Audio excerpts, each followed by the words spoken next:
wakiendelea gizani wao watakosa. Kwa hiyo kwa umuhimu huo tunabidi tuvumilie kidogo mpaka mitambo itakapokaa vizuri.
Asante sana. Asante.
I ask the question down on political opposition or for the sake of retention of political power and control.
The pretext of maintaining national security or national cohesion.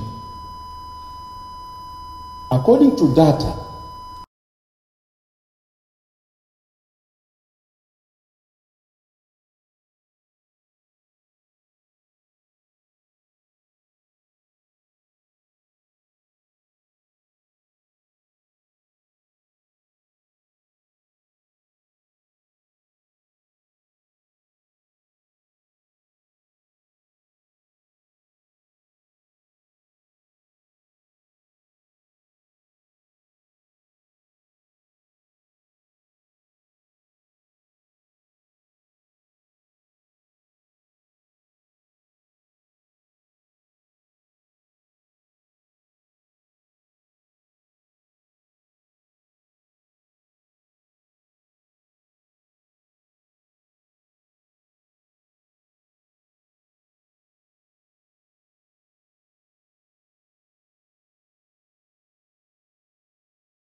available from Civicus Global Finding for Africa.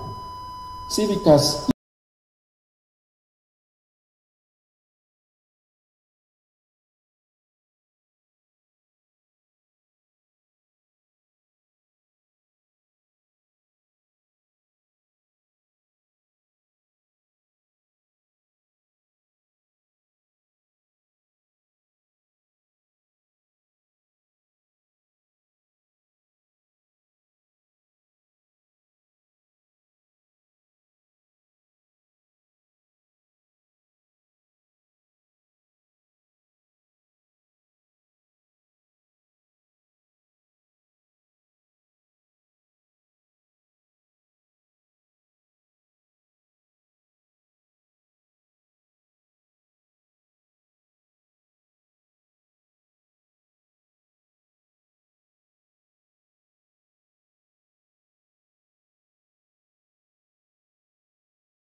No.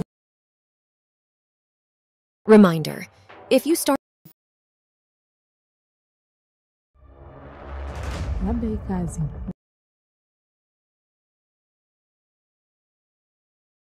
existence, but more the necessity of measures that still need to be undertaken for its eventual realization, or the full realization of the dignity, freedom, and justice for all that we all yearn for. I dare say its realization is still a long way to go.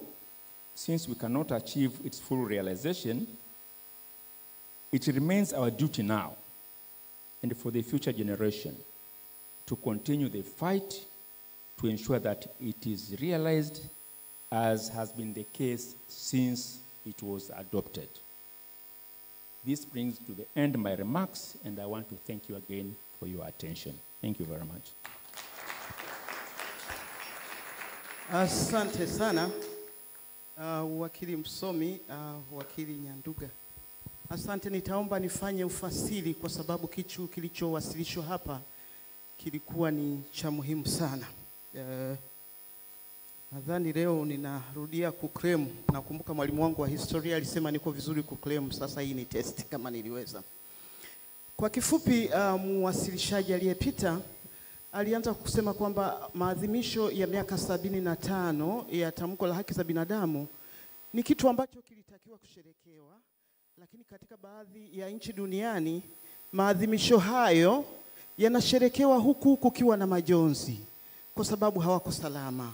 Na akasema kwamba ni amelinganisha kusherekea huko ni kama mtu anasherekea siku yake ya kuzaliwa huku kukiwa na msiba. Akatoa kwamba azimio hilo katika ibara yake ya kwanza limetoa haki ya usawa na utu kwa kila binadamu, lakini akasema ukiangalia uhalisia katika nchi nyingi bado kumekuwa na changamoto. Takribani watu bilioni 2 wamekuwa wakiishi kwenye nchi za machafuko. Haki za kisiasa na kiraia zimekuwa zikipokwa.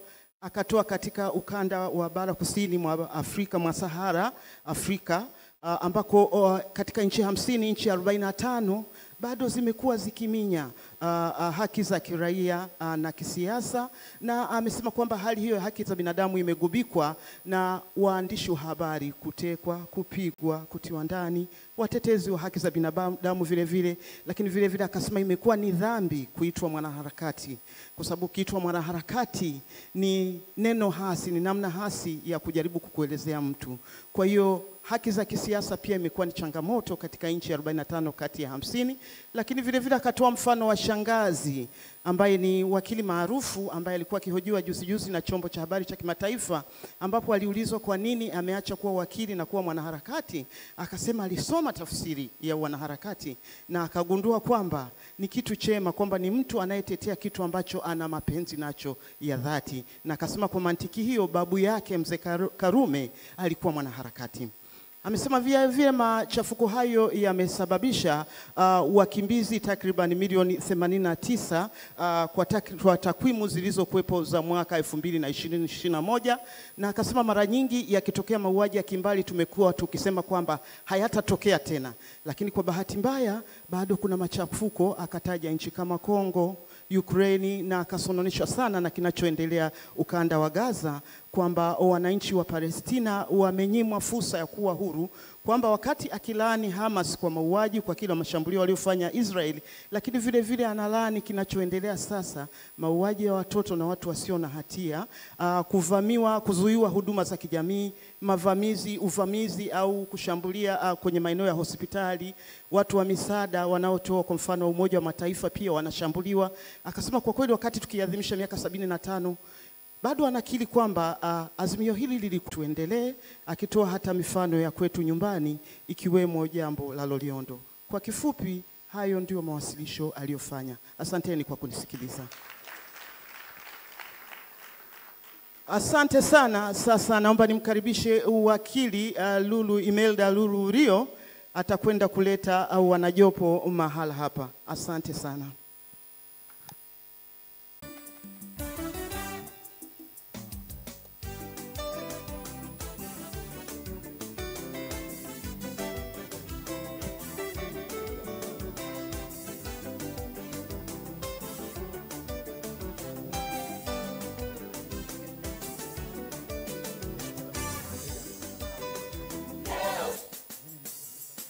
Kumradhi, asante. Ninaomba sasa nimkaribishe Judge Matthew Mwaimu mahala hapa kwa neno. Apparently tulidhani kwamba hajafika, lakini kwa utulivu na ukimya wake aliingia mahali akawa ametulia. Baadaye tukang'amua yuko miongoni mwetu. Retired Judge Matthew Mwaimu, karibu mahala hapa. Huyu alikuwa pia ni mwenyekiti wa Tume ya Haki za Binadamu na Utawala Bora. Karibu sana mkuu, karibu sana. Makofi kwake tafadhali.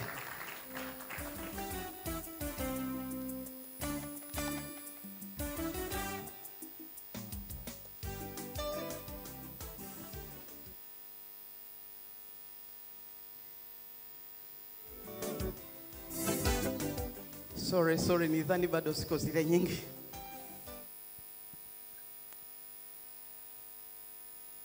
Haki za binadamu. Utu wa binadamu, oye. Nina lugha mbili ya Kiingereza.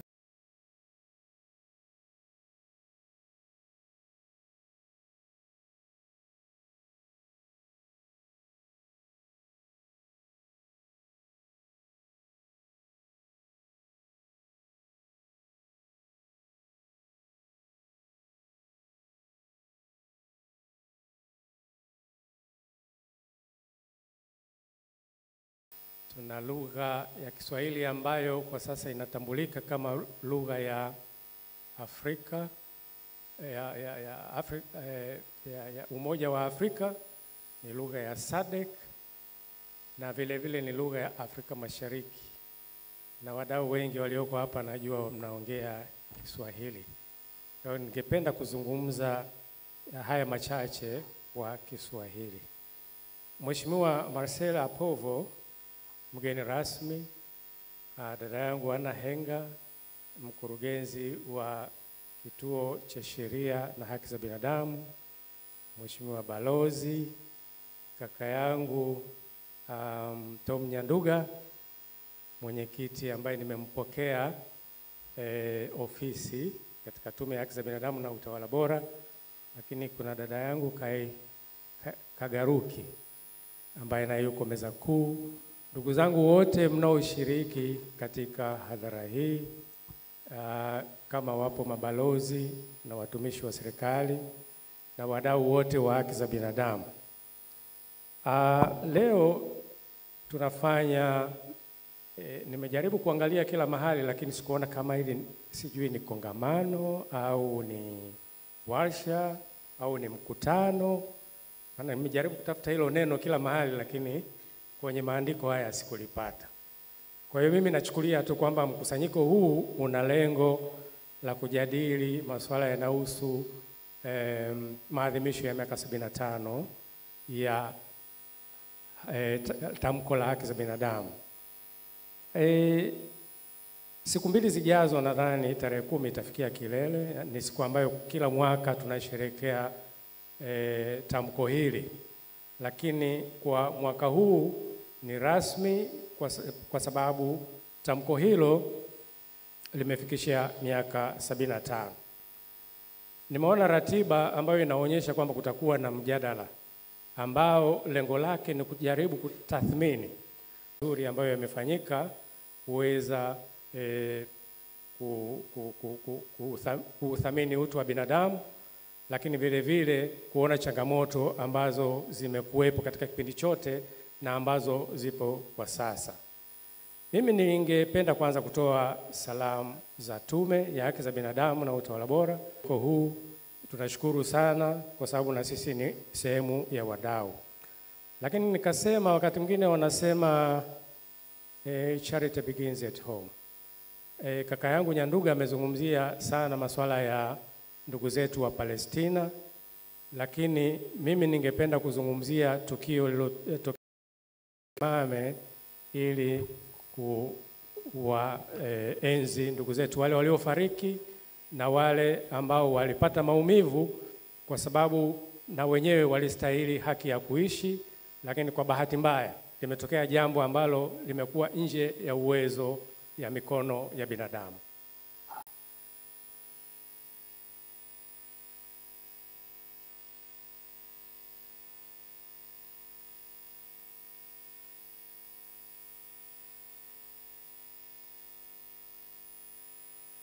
Asanteni, tukae. Nimepewa dakika chache, dakika 5 nadhani karibu nimeshamaliza nusu yake. Mimi ningependa kusema kwamba katika kipindi hiki ambacho tungependa kuenzi tamko hili la haki za binadamu kwa Tanzania, kuna maeneo ambayo tumepiga hatua, lakini vile vile kuna maeneo mengi ambayo yana changamoto. Ningependa kusema kwamba kwanza kumekuwa na utashi wa kuheshimu haki za binadamu.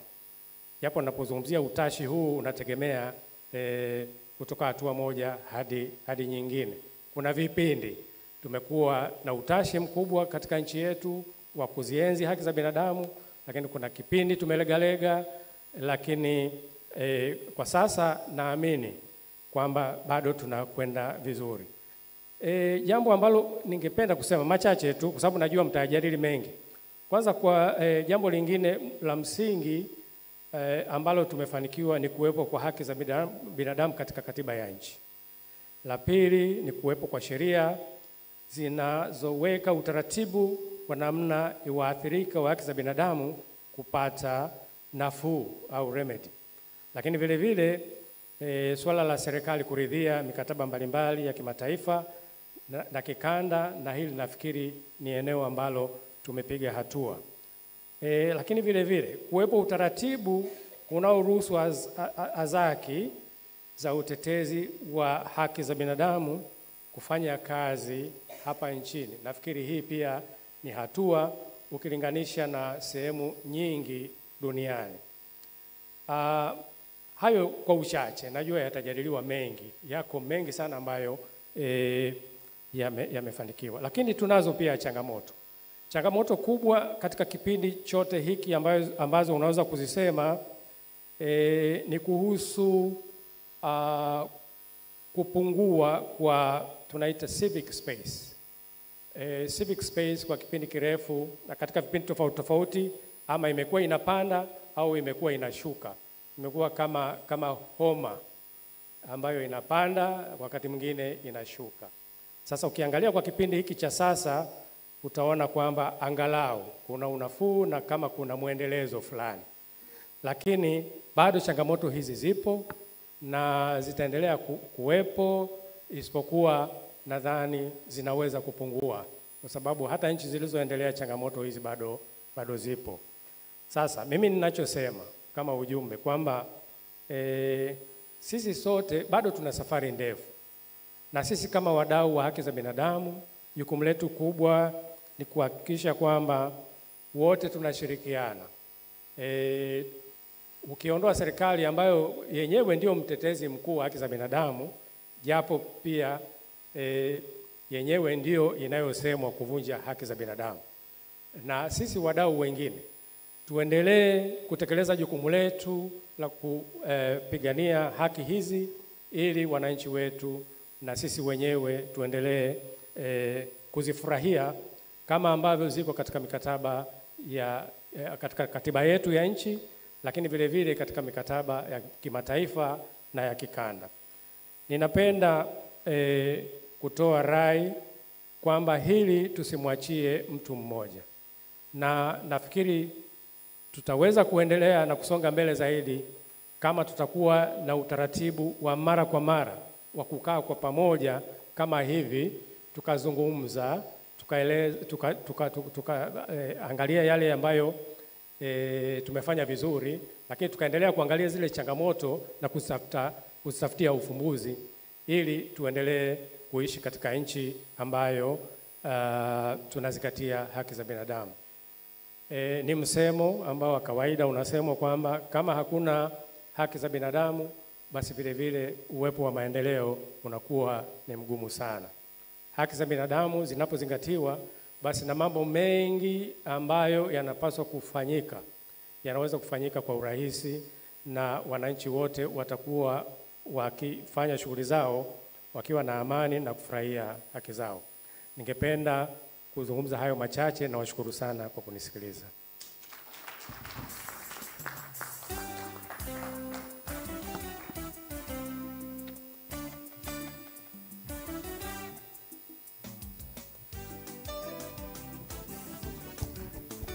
Makofi mengi sana kwa mwenyekiti wa Tume ya Haki za Binadamu na Utawala Bora. Sasa kwa namna ya pekee tunaanza majadiliano kuhusiana na haki za binadamu Tanzania. Hali yetu ikoje? Kabla hatujaanza tumeongelea sana kuhusiana na tamko la kimataifa la haki za binadamu. Na sasa tunataka kuziangalia haki hizi zikoje. Kuna wanafunzi wametoka vyuo vikuu. Jamani, naombeni msimame wale waliotoka vyuo vikuu tafadhali. Simameni hapo ulipo. Tumeambiwa tuna vilabu vya haki za binadamu. Mko wapi ndugu zangu vilabu za haki za binadamu?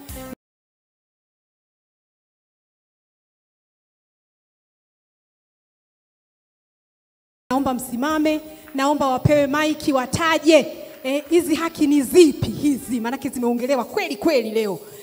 Kwa namna ya pekee tunaona wengi ni vijana na tumeambiwa kwenye sensa kwamba vijana ndio asilimia kubwa Tanzania. Haya, naomba mmoja, kila mmoja anasema moja tafadhali. Tumeambiwa tamko hili lina ibara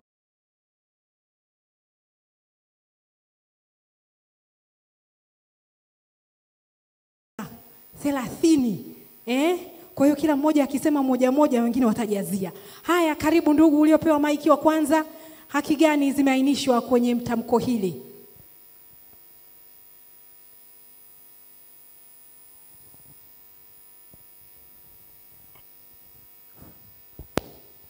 Asante. Naomba uanze tafadhali. Tamka jina lako, umetoka chuo gani, alafu tuambie haki moja tu. Karibu. Pole, tuna changamoto ya mic. Asante.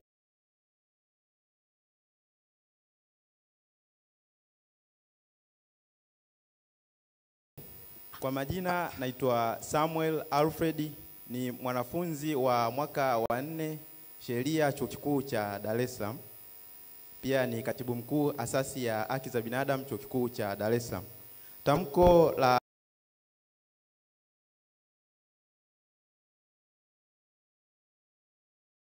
haki za binadamu ulimwenguni limetaja haki mbalimbali ambazo kwazo zimeainishwa. Haki moja tu tafadhali, haki moja. Tamko limeweka haki ipi? Sema moja tu hapo. Sawa. Haki ya usawa ambayo pia imeainishwa katika Katiba ya Jamhuri ya Muungano ibara ya 13 ibara ndogo ya kwanza. Asante. Asante. Kwa majina Abdurrahim, mwaka wa 3 katika Chuo cha Taifa cha Usafirishaji. Haki za binadamu ni nyingi, ila mojawapo ni haki ya kuishi. Haki ya kuishi. Asante.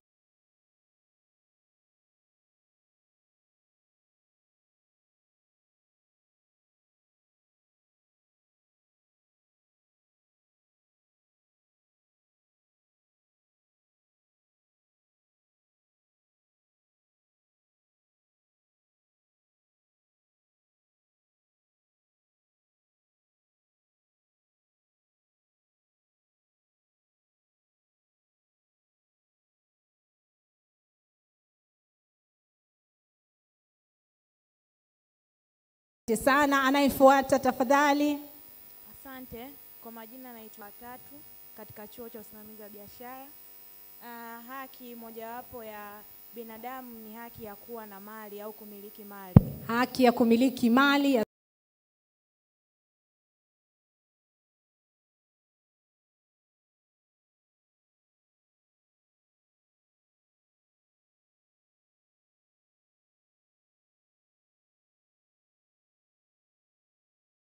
au kumiliki mali. Haki ya kumiliki mali. Asante sana, karibu. Kwa kisa kibinadamu ikiwemo haki ya kumiliki mali. Haki ya kumiliki mali. Asante.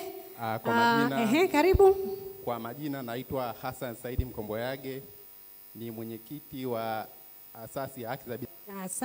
Asante sana. Kuna mwingine ambaye amebaki huko? Kwa majina naitwa Goodluck Mkala, mimi ni mwanafunzi wa mwaka wa 2 chuo cha usimamizi wa fedha. Haki nyingine ambayo imeandikwa katika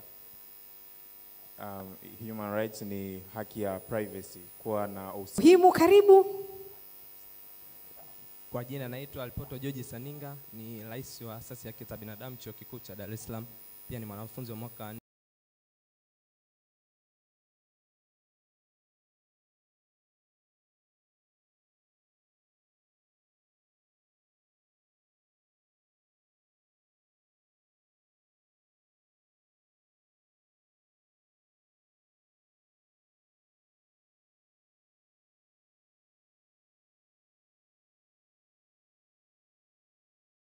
sheria Chuo Kikuu cha Dar es Salaam. Kama tulivyoangalia leo, tamko la ulimwengu la haki za binadamu limeainisha taifa mbalimbali wakimbizi wanahitaji kuhifadhiwa katika nchi ambazo zinakuwa zinapokea. Kwa wana haki ya kutambulika. Asante sana, wana haki ya kutambulika, kupewa ulinzi. Kuna wanaotaka kujazia haki hiyo kwa mikono ya haraka haraka.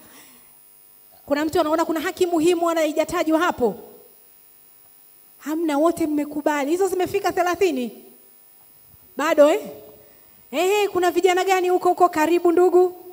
Asante, kwa majina naitwa Roda Mdoe. Kuna haki ya kusikilizwa au ya kutoa maoni. Haki ya kusikilizwa, haki ya kuwa na maoni na kuweza kusikilizwa. Karibu. Kwa majina naitwa Duniani na wengine kupata haki yao kisheria na kwa kila kitu. Asante sana. Haki ya kupata elimu, ameichanganya hiyo na usawa mbele ya sheria. Haya ndugu zanguni, sasa zipo haki nyingi. Na sasa jopo langu naomba niliite hapa tamko, lakini je, ili zilindwe ziko ndani ya katiba ya Jamhuri ya Muungano wa Tanzania na pia kuna sheria za utekelezaji na hali yetu ikoje? Kwa mara ya kwanza kabisa naomba kwa makofi mengi sana nikiwa nawaita jopo langu hapa, nimkaribishe mamangu mpendwa Dr. Helen Kijo Bisimba. Naomba kwa makofi mengi sana sana sana akaribishwe mama Helen Kijo Bisimba ambaye atakuja hapa ambayo yeye ni mkurugenzi mstaafu wa Kituo cha Sheria na Haki za Binadamu, ni mwanasheria nguli aliyegoma kuwa wakili.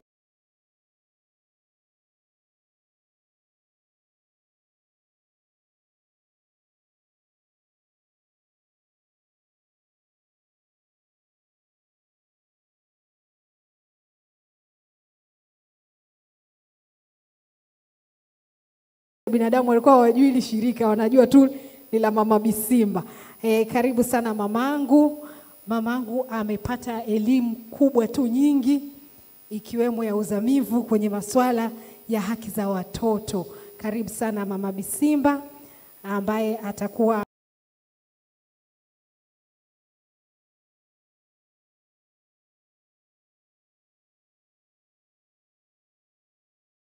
mwanajopo wangu wa kwanza kabisa hapa. Makofi mengi kwake, ameweza mpaka kufika huku juu kabisa. Karibu sana mamangu, kae. Pamoja naye nina dada yangu Rebeka Giumi. Pamoja na dada Rebeka tuna kaka yangu, hapana. Baada ya Rebeka tuna dada yangu hapa anaitwa Lupi Mwaisaka. Karibu dada Lupi Mwaisaka. Dada Lupi Mwaisaka yeye anatokea CHAVITA, chama cha watu wenye ulemavu cha viziwi Tanzania. Hiki ni chama cha viziwi Tanzania, CHAVITA. Karibu sana. Tuko naye hapa. Yeye ni mwanaharakati wa utetezi wa watu wenye ulemavu. Karibu sana hapa mbele, na naomba mkalimani wake pia aongozane naye ili tuweze kwenda sawa. Pamoja na mwanajopo huyu tuna Dr. Bakari Saidi Machumu. Karibu sana. Yeye anatokea Mwananchi Communication kwenye masuala ya haki za habari na wanahabari. Karibu sana. Jamani, makofi mengi kwake. Na mnampa makofi ya ziada manake yeye ndio mwanaume pekee kwenye jopo hili. Jamani, hebu mumuongezee makofi kwa wingi sana. Anawakilisha 40% na ngapi hiyo iliyobaki, 49 ambao ni wanaume. Pamoja na kaka Bakari tuna mchungaji Lea Ndabila. Karibu mchungaji kutoka House of Hope Ministries. Maana kuna haki ya kuabudu, ni moja ya haki za binadamu, lakini pia anafanya kazi kubwa sana kwenye masuala ya vijana na hususan malezi, na tukijua kwamba vijana ndio wengi Tanzania. Pamoja na hao basi wa kukamilisha jopo hili ni bado mmoja hapa, panelist wangu dada Marsha Makata Yambi. Karibu sana, makofi mengi kwake. Yeye ana uzoefu mkubwa kwenye masuala ya haki ya afya, na yeye sasa atatueleza hali yetu ikoje na tumefikia wapi kwenye swala zima la afya. Karibu sana kwenye kiti. Jamani, naomba wote msimame, alafu hawa tu wa kule juu naomba msimame, mwape makofi matatu mapanelist. Mnawa inspire kabla hawajaanza kuongea. Hebu simameni kidogo, alafu tuwape makofi matatu ili waweze kujipanga kabla sijaanza kuwapa maswali yangu makubwa makubwa. Poleni. Safi sana. Panelist, mmesikia makofi hayo?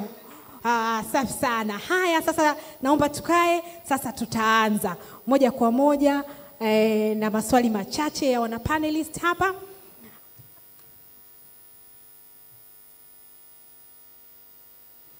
Asante sana. Sasa katika hili zoezi naomba tuanze na Mama Helen Kijobi Simba. Tumeongelea kuhusiana na miaka 75 ya tamko la haki za binadamu. Kwetu Tanzania tukiwa tunasherehekea hii miaka 75 tukiongelea haki za binadamu, tunazionaje? Sisi tumefika kweli 75 au bado safari yetu bado tuko nyuma kidogo kwenye hilo? Karibu sana mama.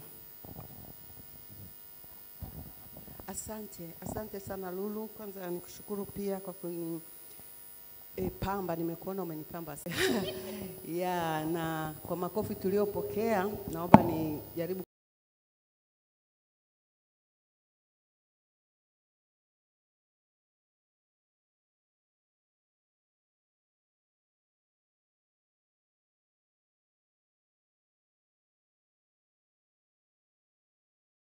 kujibu swali lako. Anajiuliza, je, nchi yetu na sisi tumefika miaka 75? Nchi yetu ina miaka 62 ya kuzaliwa na ilijiunga kwenye tamko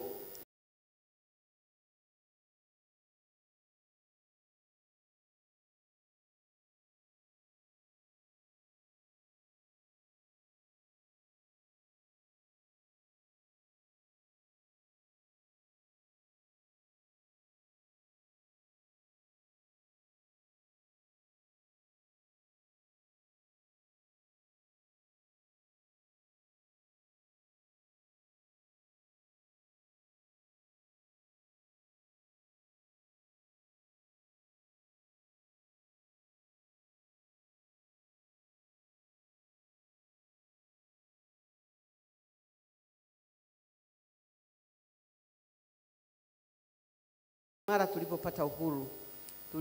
Tulitia saini au binadamu ingaji kwa kuchelewa zikaingia kwenye katiba.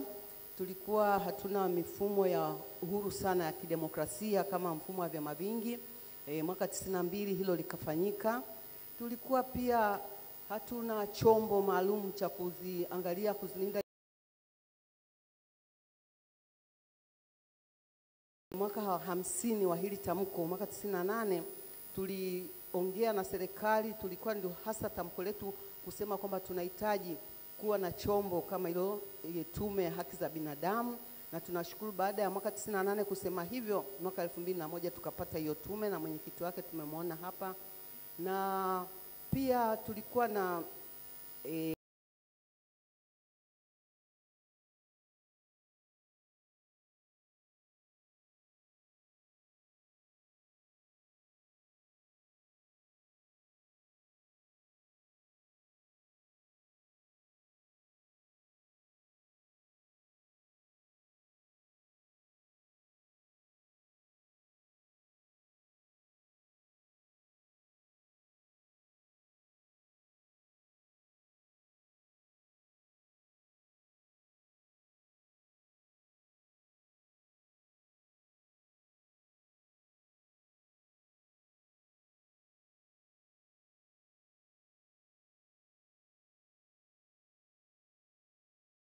Shirika tulikuwa na uhuru sana, mashirika yasiyo ya serikali, ninasema tu kwa sababu nimekuwa sehemu ya hayo mashirika, yalikuwa na uhuru kujiandikisha vyovyote unavyotaka, kukuwa na sheria mbalimbali. Unaweza kujiandikisha kama kampuni, unaweza kujiandikisha kama society na vitu kama hivyo, lakini baadaye tumepata sheria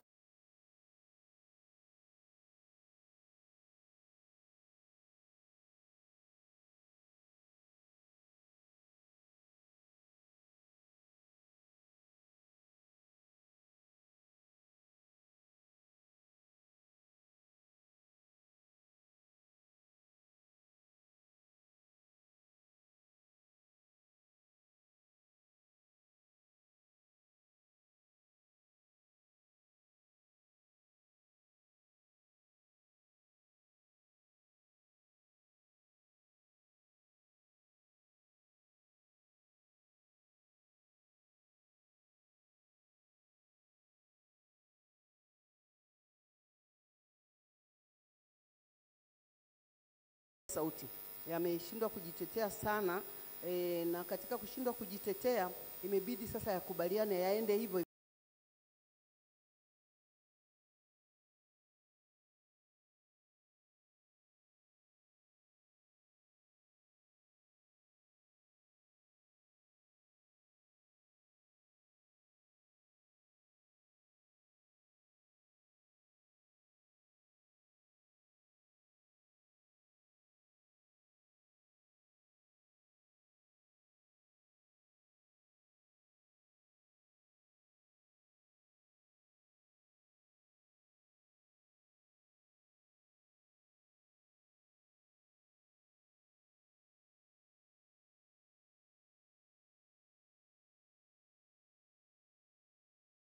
Kushikana mikono na serikali tuone tunafika wapi. Na katika hilo nimesoma mahali nikaona kwamba ni vizuri sana kushikana mkono na serikali, lakini usipoangalia, ukishikana naye mkono anaweza kukuvuta na kukupeleka ambapo usikotaka. Na katika hilo sasa, unaposema tumefikia wapi, tuko mahali, lakini hapo tulipo ni pa kujiangaliza. Maana tusipoangalia tunaweza tukatumbukia badala ya kuendelea mbele. Asante mama, kwa kweli kwamba haki tulipiganiwa, zikaingizwa ndani ya katiba walizo 75. Mazingira yakoje ili kuweza kuendeleza harakati hizo za utetezi wa haki hizi za binadamu. Sasa naomba ni dada yangu hapa, tukisema miaka 75 ya haki za binadamu, nafasi ya watu wenye ulemavu, je, tumepiga hatua kwa Tanzania na hali ikoje, na lakini unaonaje kwenye nafasi hii? Karibu.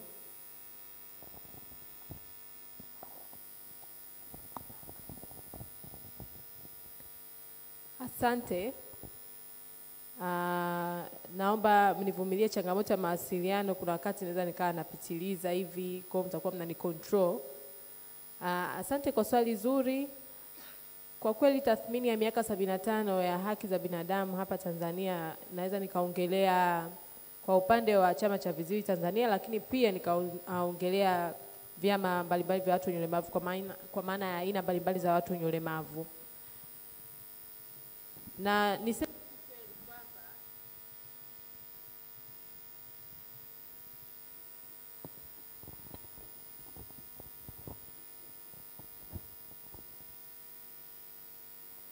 Niseme tu ukweli kwamba changamoto ni kubwa kwa watu wenye ulemavu, kama ambavyo mnafahamu mazingira tofauti ya watu wenye ulemavu ambavyo yalikuwa.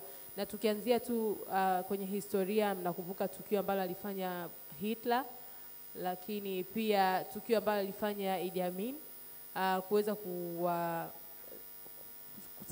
kuwakandamiza watu wenye ulemavu, kuweza kuwaweka kwenye makundi ambayo kama vile hayana utu. Na kulikuwa na mpambano mkali kwamba baada ya hapo watu wenye ulemavu wakaanza kudai haki zao ili waweze kuishi kwa amani kama watu wengine. Na ikaonekana kama ni kitu ambacho wanapoteza muda wakati mwingine. Na baada ya hapo naweza kusema nashukuru angalau mtazamo ukaanza kubadilika kuhusiana na hali ya watu wenye ulemavu. Watu wakaanza kutambua umuhimu wa utu wa watu wenye ulemavu kama watu wengine. Na naweza kusema kukaa na kubandikwa kwa majina ya aina mbalimbali ya watu wenye ulemavu ambayo yanadhalilisha utu wao, ambayo yanaondoa utu wao na kumfanya ajisikie ana thamani. Na haya majina yanakinzana na makubaliano ya kimataifa au haki za watu wenye ulemavu kwa ujumla. Kwa mitazamo hiyo, naweza kusema baada ya hapo kukawa na uanzishwaji wa mkataba wa kimataifa wa watu wenye ulemavu UNCRPD, ambapo kidogo ulipelekea kubadili mitazamo ya jamii na watu wenye ulemavu kwa ujumla. Na tunaona kuna mabadiliko fulani kusema kweli. Tunaona angalau sasa hivi watu wenye ulemavu wanaajiriwa kwenye maeneo mbalimbali, na kama ambavyo sheria ya watu wenye ulemavu inasema kila mwajiri mwenye wafanyakazi 20 angalau aajiri 300 ya watu wenye ulemavu, na kweli unaona watu wenye ulemavu kwa namna moja au nyingine sasa hivi wanaajirika, wanatambulika na wana elimu. Lakini huko nyuma changamoto ilikuwa kubwa mpaka kufikia hiyo safari. Walikuwa wanaachwa kwa sababu wakiamini hawana elimu ya kutosha, hawana uwezo wa kutosha, wana mapungufu, hawawezi kufanya kazi kutokana na aina ya ulemavu waliokuwa nao. Lakini kwa sasa angalau tunaona hali kidogo inaridhisha, japo si sana. Tunaona kwenye eneo la wanawake wenye ulemavu, tunaona wanapitia changamoto nyingi kwenye kupata huduma za afya ya uzazi kwa ujumla. Hawa ukiangalia kundi ambalo linapitia changamoto kubwa ni viziwi. Hawa wanakosa information. Wakati mwingine wanaenda kwenye maeneo hayo ya kutolea huduma, lakini wanakutana na kikwazo cha mawasiliano kuanzia mtoa huduma wa kwanza mpaka kumfikia yule daktari ambaye anaenda kumuona pale. Kwa hiyo unakuta anaweza kapewa dawa au tiba ambayo haihusiani na kile ambacho kinamsumbua kutokana tu na kukosa right information. Kwa hiyo unaona, asante, tutaendelea kwenye hilo. Anaongelea kwamba hatua zimepatikana jamani. Sasa tuna mkataba wa kimataifa wa haki za watu wenye ulemavu ambao Tanzania imeridhia, imeandaa sheria ya watu wenye ulemavu, na kwamba kunaonekana hatua zinaendelea, lakini bado kuna changamoto kwenye swala zima la mawasiliano, na hususan kwa ndugu zetu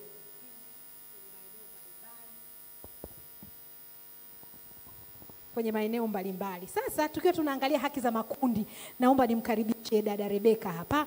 Unaonaje juu ya swala zima la haki na hususan pale ambapo tunaangalia hususan watoto wa kike, wasichana, na pia kama unaweza kugusia upande wa wanawake. Karibu sana dada Rebeka.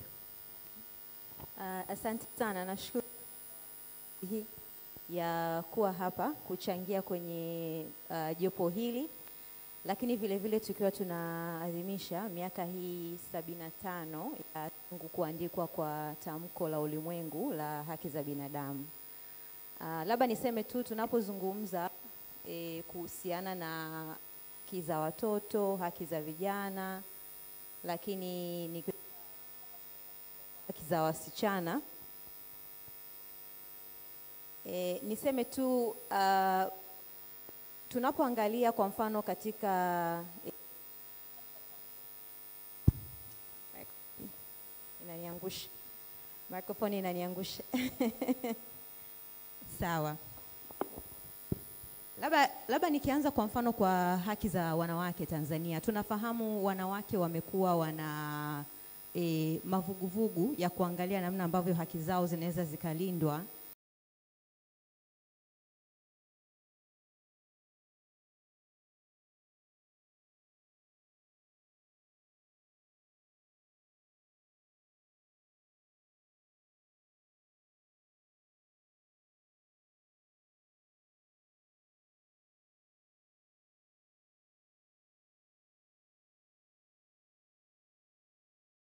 za ushiriki, kwa sababu tunafahamu namna ambavyo jamii yetu, pamoja na kwamba tuna msingi ambao upo kwenye tamko na tumeuchukua hata katika katiba yetu, msingi wa usawa, lakini inapokuja kwenye uhalisia bado haki ya wanawake kushiriki sawa na kundi lingine la wanaume unakuta haiko kama ambavyo inatakiwa. Kwa hiyo mavuguvugu yamekuwa yanaendelea kuhakikisha wanawake pia wanahamasisha haki yao ya kushiriki katika michakato mbalimbali ya kisiasa na michakato mbalimbali ya kiraia.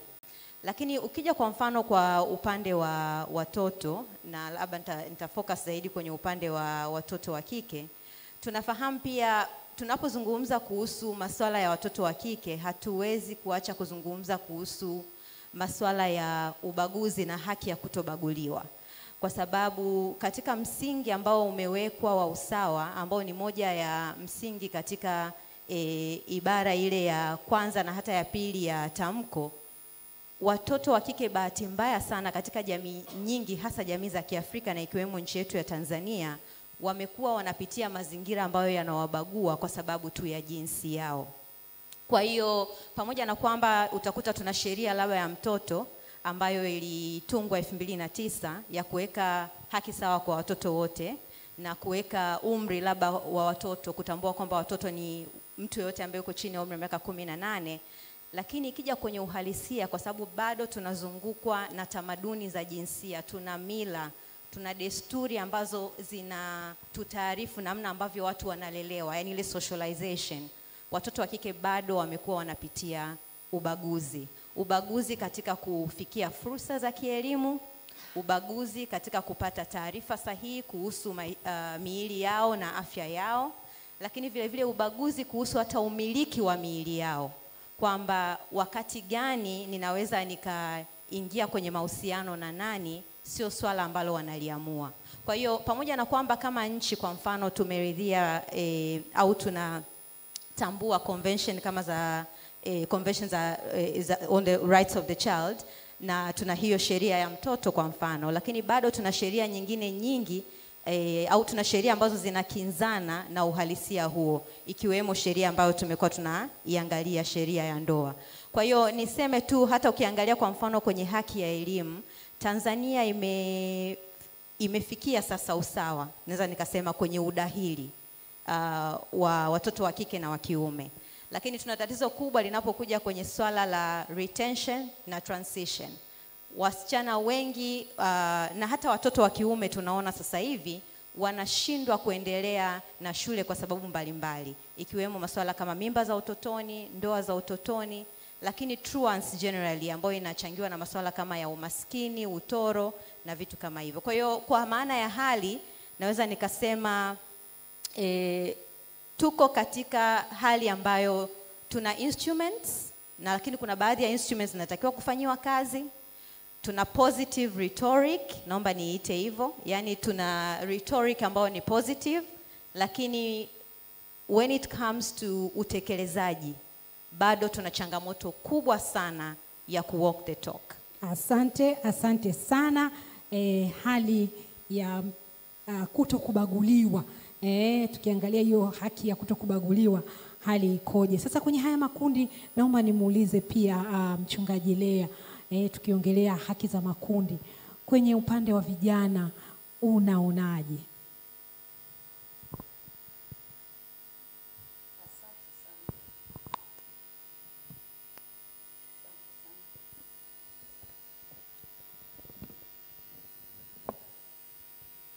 Asante sana.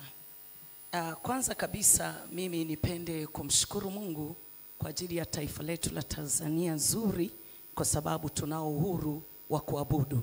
Yaani katika hilo mimi namshukuru sana Mungu. Na katika hali hiyo, kwa sababu tumepewa uhuru wa kuabudu, bado tumekuwa na nafasi kubwa sana ya kuweza kutengeneza vijana ambao wana misingi ya kiungu. Kwa sababu mtu anapokuwa baada ya kuabudu kwa muda fulani anaanza kufanana na kile anachokiabudu. Kwa sababu Tanzania tuna uhuru wa kumwabudu Mungu, tumetengeneza vijana wengi ambao pia wameadapti tabia za kiungu. Kwa hiyo pia tuna vijana ambao ni rahisi sana kuto kukiuka misingi ya haki za binadamu kwa sababu wako karibu na Mungu. Kwa hiyo mimi naona kwa upande wa dini tunakwenda vizuri, na bado tunaendelea kufanya juhudi usiku na mchana kuhakikisha vijana wetu wanakuwa karibu na Mungu, ili tuweze kupata vijana bora kabisa ambao wanaziishi haki za binadamu. Asante. Asante sana. Jamani, makofi mengi kwa mchungaji. Wakati anaongea hapa nikakumbuka enzi zile ambako watu waliokuwa wanatuhumiwa kwa wizi walikuwa wanachomwa moto wanavalishwa matairi, na hawa walikuwa wanawachoma walikuwa vijana.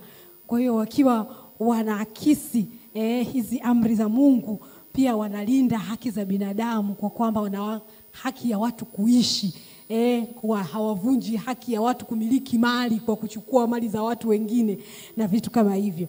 Sasa katika hali hii ya haya makundi, ili tuweze kuishi tunahitaji kupata taarifa sahihi, tunahitaji kuwa na wanahabari na haki ya kupata taarifa.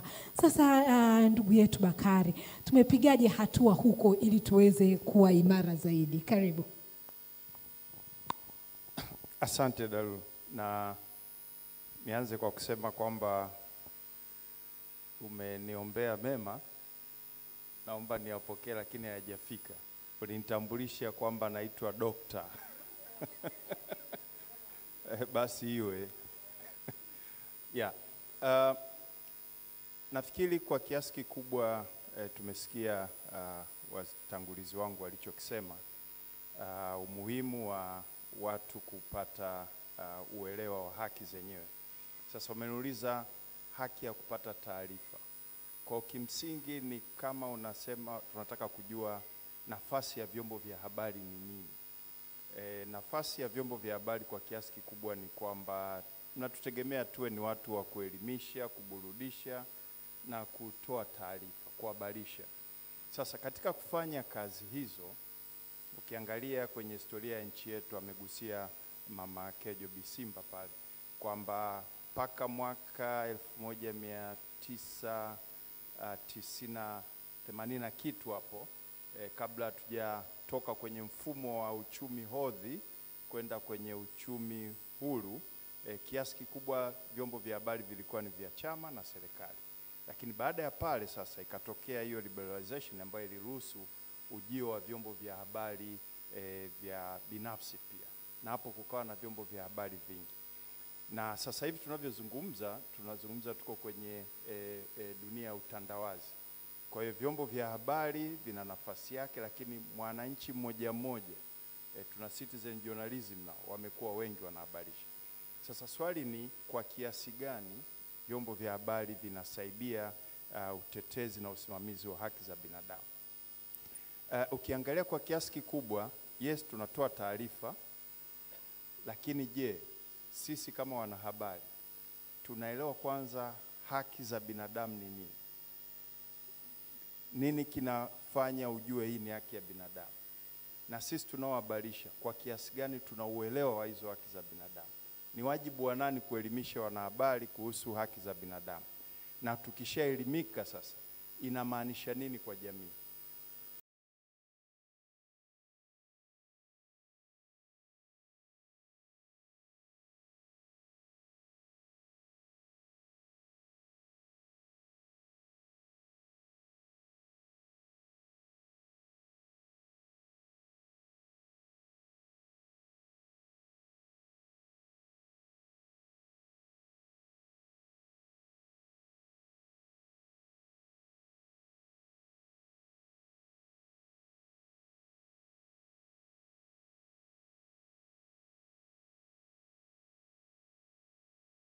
Kwa kifupi ni kwamba jamii iliyoelimika inayoelewa haki za binadamu, maana yake imehusianishwa vipi katika katiba ya Tanzania?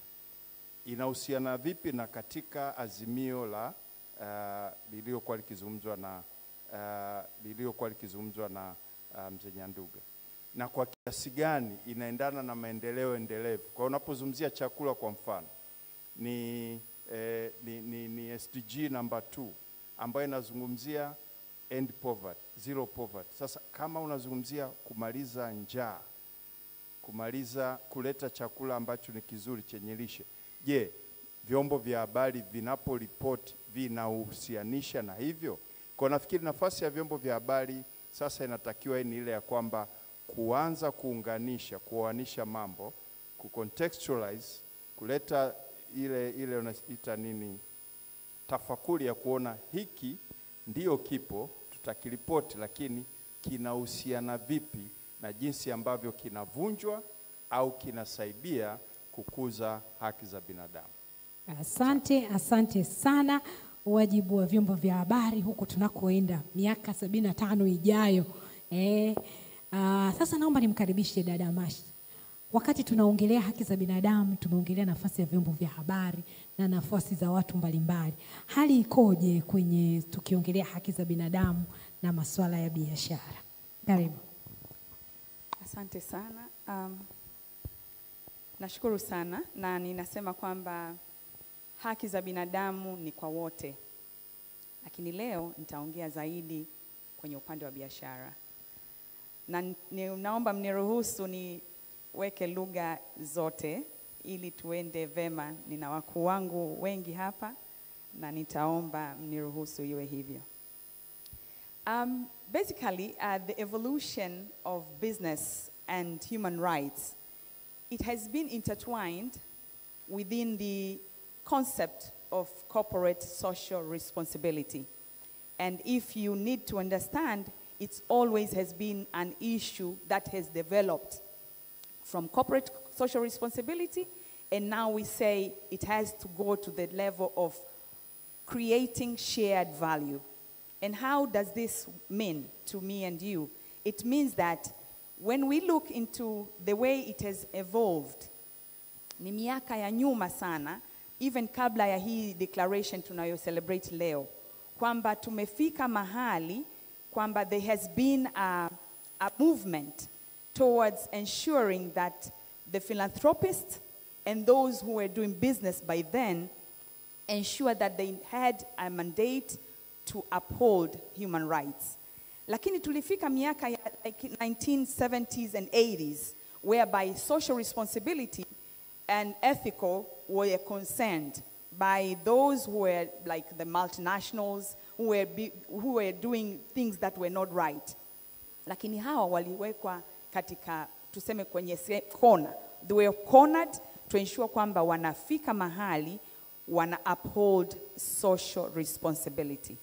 Na haya makampuni niseme kwamba yalisababisha sasa vuguvugu likapelekea kutengeneza a number of guiding principles.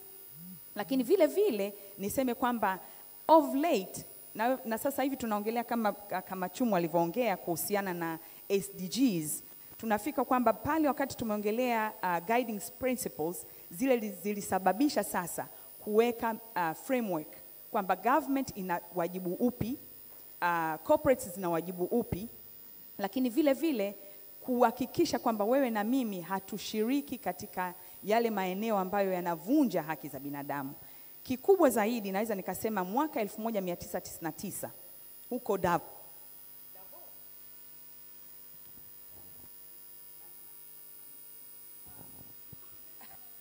Asante. Thank you. In Davos, what happened is the former General Secretary, Kofi Annan, aliona kwamba makampuni yamekuwa yanafanya biashara, well and good, lakini mengi yalijikita kwenye kufanya biashara faida. Yanatengeneza faida, hayajali yanapitia, yani yanakupita juu ya kichwa, yanapita pembeni, yanaharibu mifumo, yanaharibu chochote, na pia kutokujali where they were operating on how the communities were affected. So Kofi Annan came up with a movement kwamba ikiwataka wafanyabiashara waweke human face kwenye biashara zao, na ni jinsi gani wataweza kufikisha zile responsibility zao na jinsi ambavyo kupeleka faida, kuangalia jinsi gani wataweza uphold human rights. Kwa tulifika mahali tukawa na 10 principles. These are the United Nations 10 principles, and these were basically in the 4 pillars. Pillar ya kwanza, it's all about human rights. Pillar ya pili, it's about labor standards, na pillar ya tatu is about environment. Lakini tukaona kwamba the 4th pillar, which is involving you and me and everybody in the room, it's about fighting corruption. Tunakosa haki zetu kwa sababu tunalelea corruption. Tunakosa haki zetu kwa sababu tunakuwa na wafanyakazi ndani ya maofisi yetu, lakini hatuwapi mikataba kwa notion ya kwamba unajua wewe ni wa day, wewe ni wa muda mfupi, na ule muda mfupi inamaanisha unaendelea kunyima haki zake. Lakini kikubwa zaidi ni kwamba katika human rights tunaangalia kikubwa sana all the declarations that have been put forth, lakini ile declaration ya namba 23 ya haki ya kufanya kazi, ya haki ya kupata contracts, ya haki ya kupata ujira na ajira sahihi, lakini vile vile embracing the the sustainable development goals. Na hizo zinakwenda bila kificho kwamba nchi yetu ili tufike tunapotakiwa kwenda kama dunia by 2030 tunatakiwa to make a movement. Na hiyo inamaanisha no leaving behind, and no leaving behind meaning huachwi nyuma. Uwe katika sekta yoyote inayofanya biashara kwa faida na inayofanya biashara bila faida. Asante sana. Tumeona hali ya haki za binadamu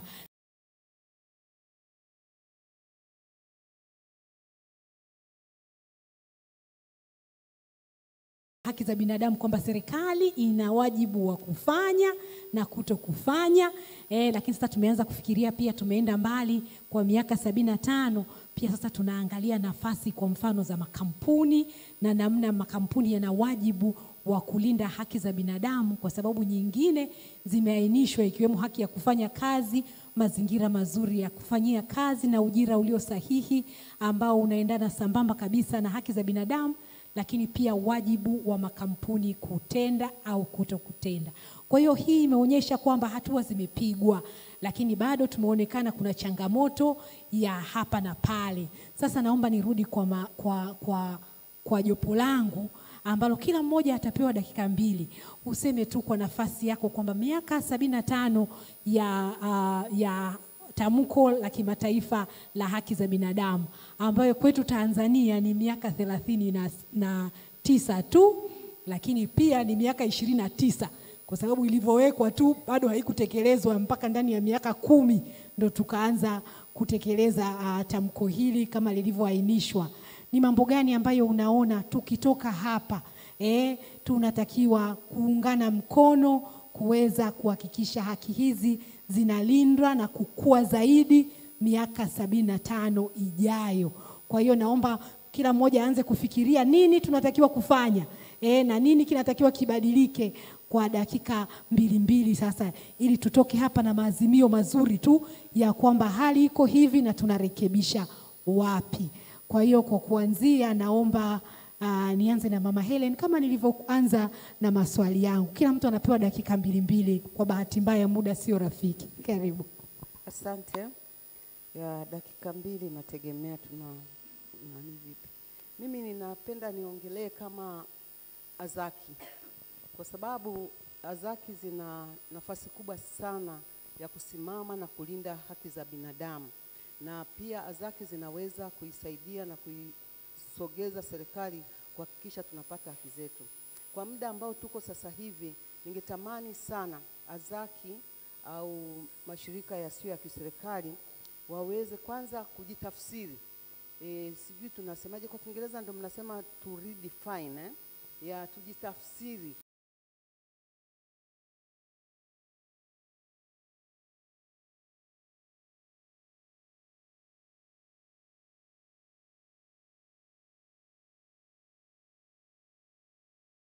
Tujitambue na kujua nafasi yetu ni ipi.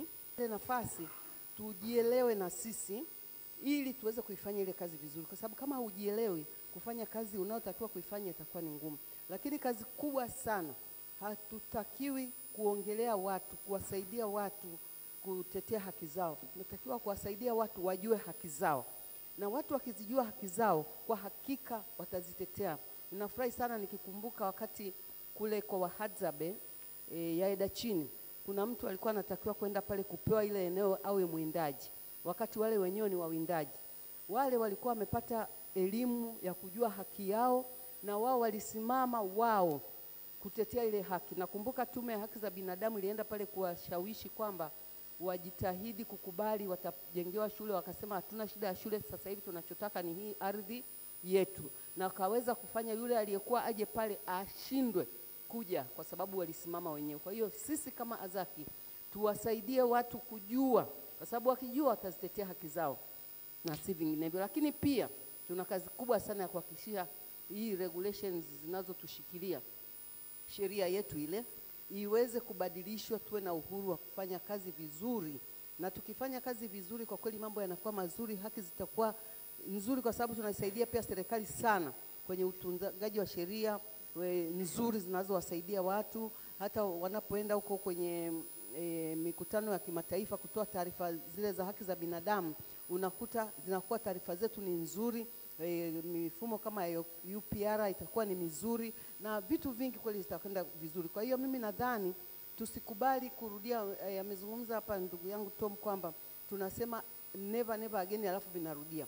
Kwa hiyo mambo kama yale ambayo unasikia watu wameuawa, watu haki zao zimeondolewa, kwa mfano watu wamepotea, vitu kama hivyo kwa kweli tusivisikie, na tutaacha kuvisikia kama tutasimama na kufuatilia yale ambayo yanapaswa na kuhakikisha kwamba tunayaishi mambo ya uoga, hofu, mashaka na wasiwasi, kwa kweli tuondokane na tukishaji redefine, na hakika kabisa tutafanya kazi kubwa sana ya kuhakikisha miaka 75 ijayo haki za binadamu sio kufahamika tu, sasa zinaishiwa, tunaziishi, kwa sababu haki zinatakiwa kuziishi. Na kitu cha mwisho, asante mama, yani ninaona nimalize cha mwisho, ekolojia, dakika moja na robo. Ekolojia, tujenge ekolojia ya haki. Tujenge ekolojia ya haki. Ekolojia ya haki maana yake ni nini? Ni kwamba sio hizo haki kama hivyo tumeziorodhesha ziwe zinafanyika, ziishiwe, ndio inakuwa maana yake. Lakini kwamba tuna mkataba sijui tuna nini alafu ufanye kazi, haitusaidii. Asante sana ndugu yetu kutoka Chavita, karibu. Naomba tujitahidi sana kutunza muda. Kwa bahati mbaya umeona, yani nimeshaanza kuambiwa best muda unaenda. Karibu ndugu.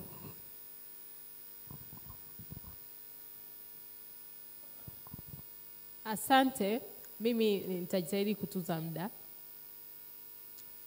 Tumeongelea kuhusiana na hali na tayari tumefikisha miaka 75 ya kuadhimisha hilo, lakini mimi naliona lina umuhimu kwa sababu kwa upande wa watu wenye ulemavu tayari tuna mkataba wa kimataifa wa haki za watu wenye ulemavu UNCRPD kama ambavyo nilisema, na sheria ya watu wenye ulemavu ambayo hipo, lakini pia kuna sheria mbalimbali kutoka nchi mbalimbali ambazo zinalinda haki za watu wenye ulemavu.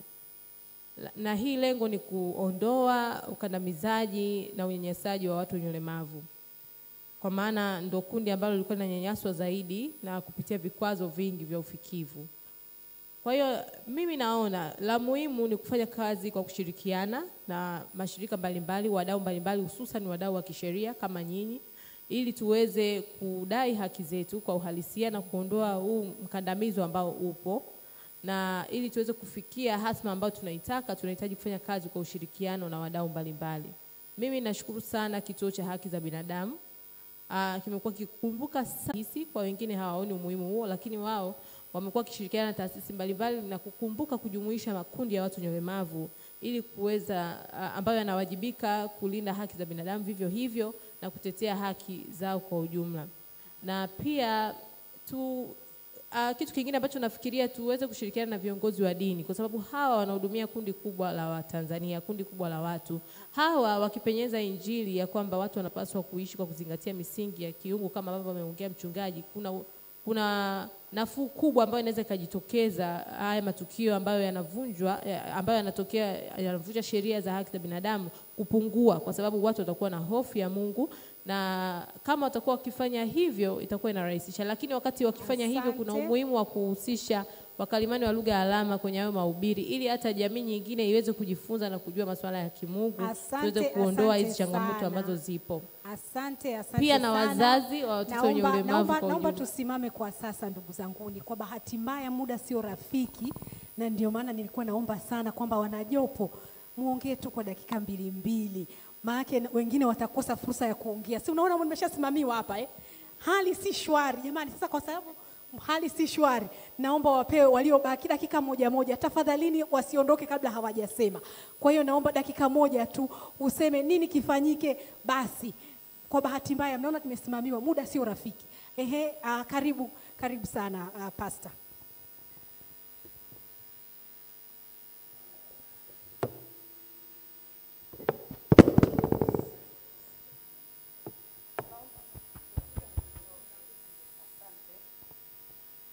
Basi mimi kwa nafasi yangu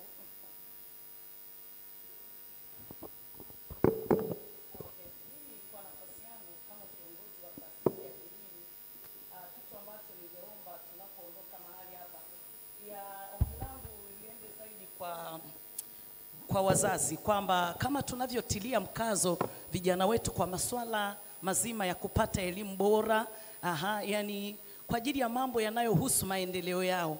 Nataka niwaambie hatuna maendeleo kama kijana hana misingi ya kiungu ndani yake. Kwa hiyo kama tunavyotia mkazo wasipoenda shule, tuwe wakali, tuhimize vijana kwenda kwenye ibada ili tuwe na taifa linalomcha Mungu. Asante sana.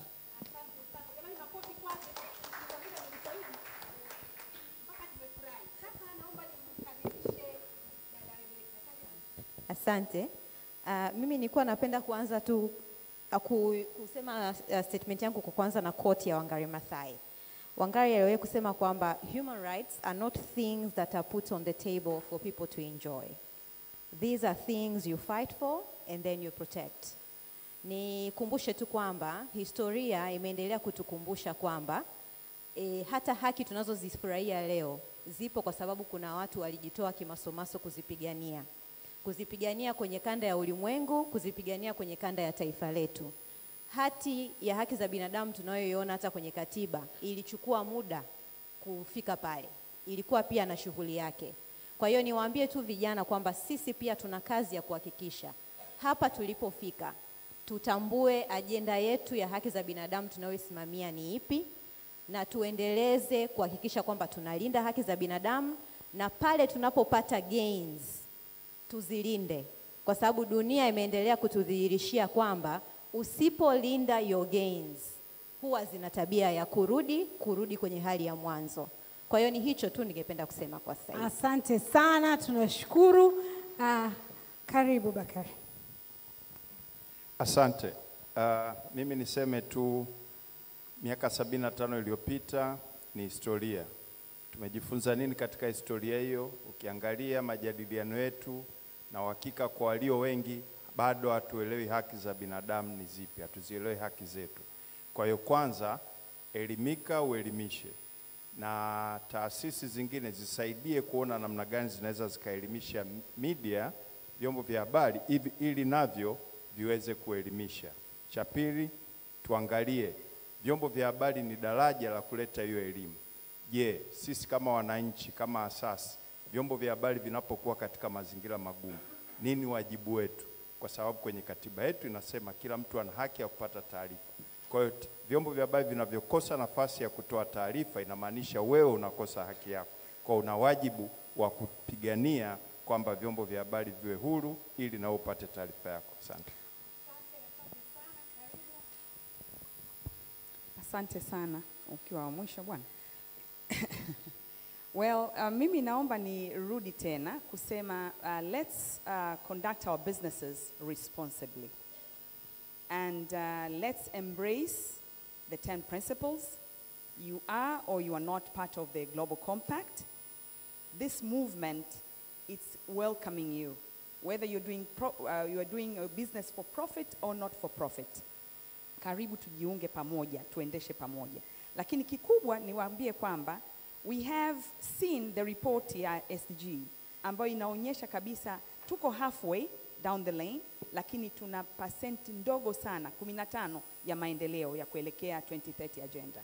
Kwa hiyo tunasema kwamba with us we have come up with the forward faster for sustainability, and this is none other but embracing 5 areas: issue ya gender, issue ya living wage, issue ya climate action, lakini vile vile issue nzima ya water for resilience, na ya mwisho issue nzima ya financing for partnership. Let's embrace those and we'll see our movement going much faster and forward. Asanteni.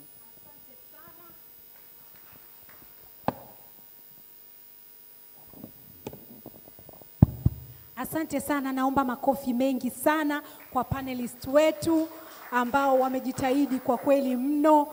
Swala zima la haki za binadamu na tamko ni swala pana ambalo ndani ya muda wa lisali moja kwa kweli hatusingeweza kuliongelea kiufasaha na kuhakikisha kwamba tumemaliza kila kitu, lakini kwa kujitahidi wameweza kufikia eneo hili. Jamani, naomba tuwapigie makofi huku wakiondoka kwenye stage ili tuweze kuendelea na sehemu ya pili ya zoezi hili.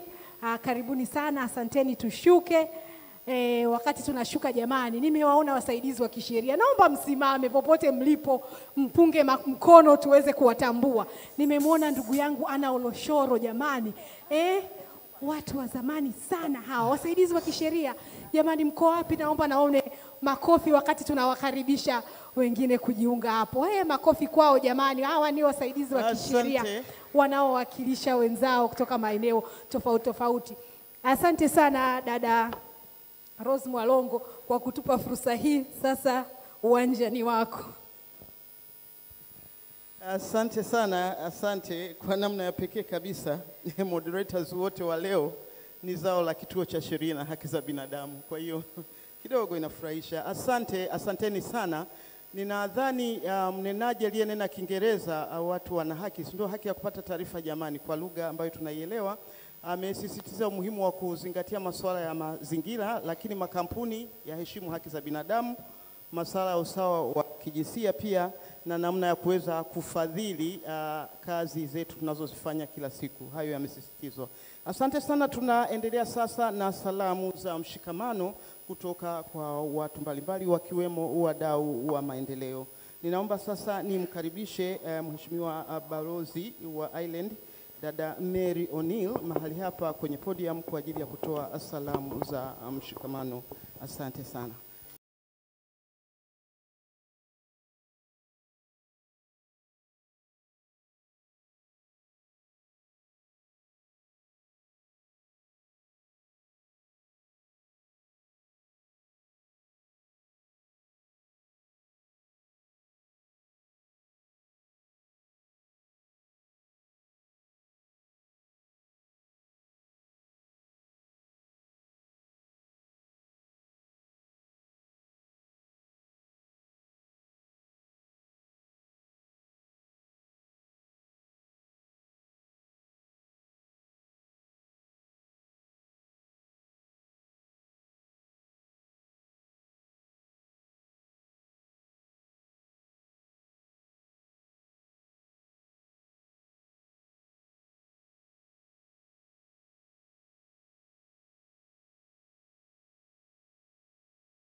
December 1948, the declaration was formally adopted at the UN General Assembly in Paris.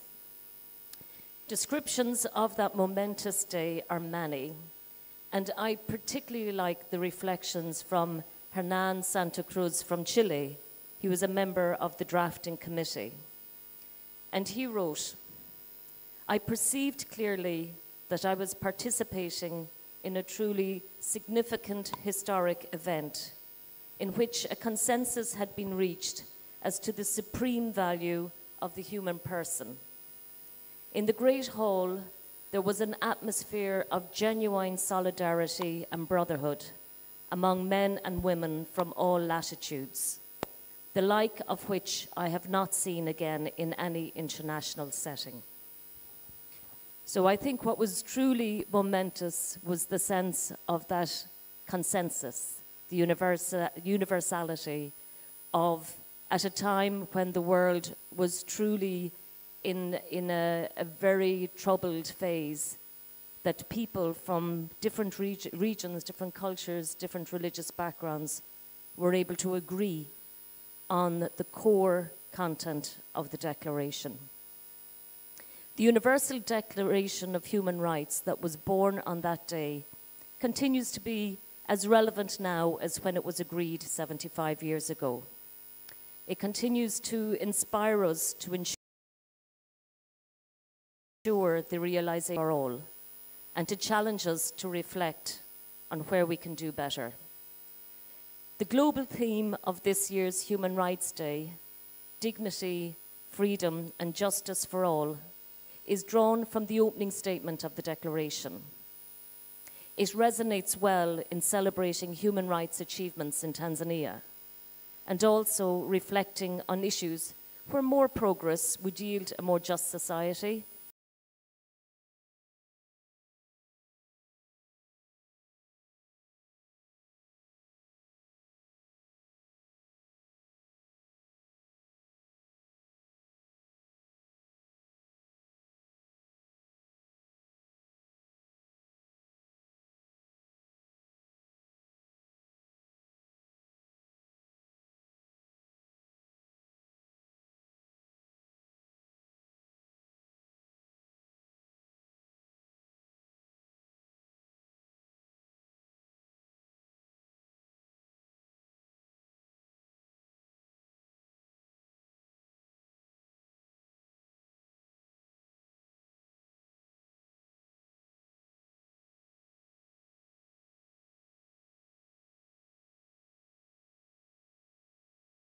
rates of girl-child marriage over the last 50 years.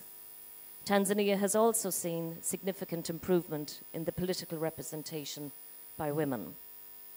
Her Excellency Dr. Samia Suluhu Hassan's championing of gender equality has contributed to an environment where equal rights of women and girls are openly discussed and are central to Tanzania's wider ambition for long-term and sustainable prosperity.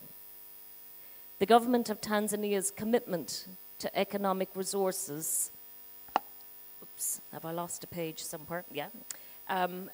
The government of Tanzania's commitment to gender equality was reflected in the establishment in 2022 of dedicated ministries in the mainland and Zanzibar.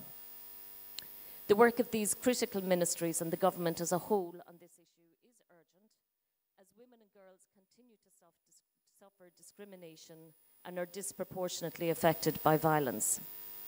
It is not by accident that Human Rights Day coincides with the 16 days of activism against gender-based violence. And this year we witnessed a dynamic campaign where women's rights groups had clearly articulated their asks regarding legal and policy changes. I am glad to have the opportunity today to echo these asks to this particular audience. Their request is simple and is as follows: the finalization and implementation of the second National Plan of Action on Violence Against Women and Girls. Number 2, the enactment of a comprehensive GBV law. The third ask was the establishment of integrated GBV reporting mechanism. And the fourth ask is the reform of the law of marriage to ensure that the legal age of marriage is 18 without exception, and to have a full review of Tanzania's inheritance laws. Delivering on these asks would make a significant and meaningful contribution to furthering the rights of more than 50% of the population of Tanzania. The Siku report painted a clear picture on what we must all address. More than half of all Tanzanian women have suffered violence at some point in their lives, with a significant proportion of those experiencing intimate partner violence in the home. This stems from a harmful belief held by half the population that a husband is justified in hitting or beating his wife if she burns food, goes out without telling him, or argues with him. In spite of the progress made on child marriage, which I have referred to, almost 1 in 5 Tanzanians believe it is appropriate for a girl to marry before the age of 18. In contrast to just 6% who consider it is appropriate for a boy. This social acceptance is linked to, as we know, the widespread practice of bride price, which may encourage girl-child marriage, particularly in contexts where economic resources are limited. On average, we know that 19% of women aged 15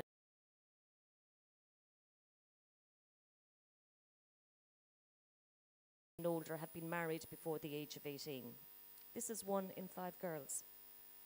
So while much has been achieved, much remains to be done for the full realization of the rights of women and girls. Mabibi na mabwana, I'd like to turn our attention to a different set of rights. Underpinning the theme of dignity, freedom, and justice is the recognition of a citizen's right to exercise their civil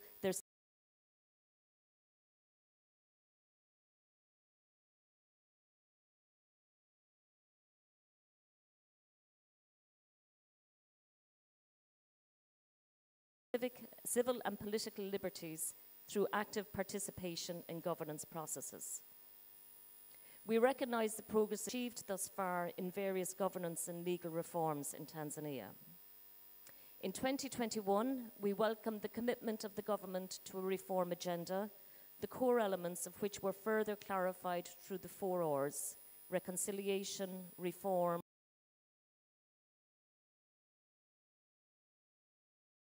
resilience, and rebuilding. This agenda was shared in 2022.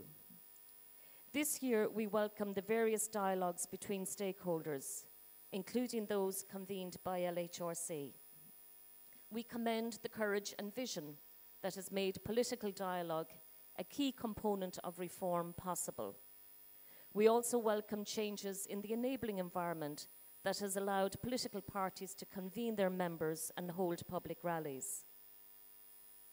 Following political dialogues, including those, as I referred to, convened by LHRC, a roadmap has been clarified and consensus areas indicated on further political reforms, and bills are tabled in Parliament.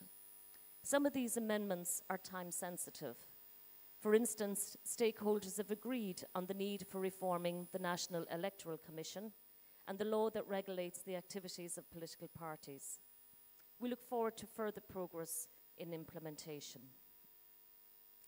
I would also like to commend the priority being given to reforms in the criminal justice system. We welcomed the Presidential Commission's report on criminal justice and commend the efforts to disseminate its findings and consult widely with citizens. We look forward to the implementation of the Commission's report. It is the best way to ensure dignity and justice for Tanzanians who go through the criminal justice system.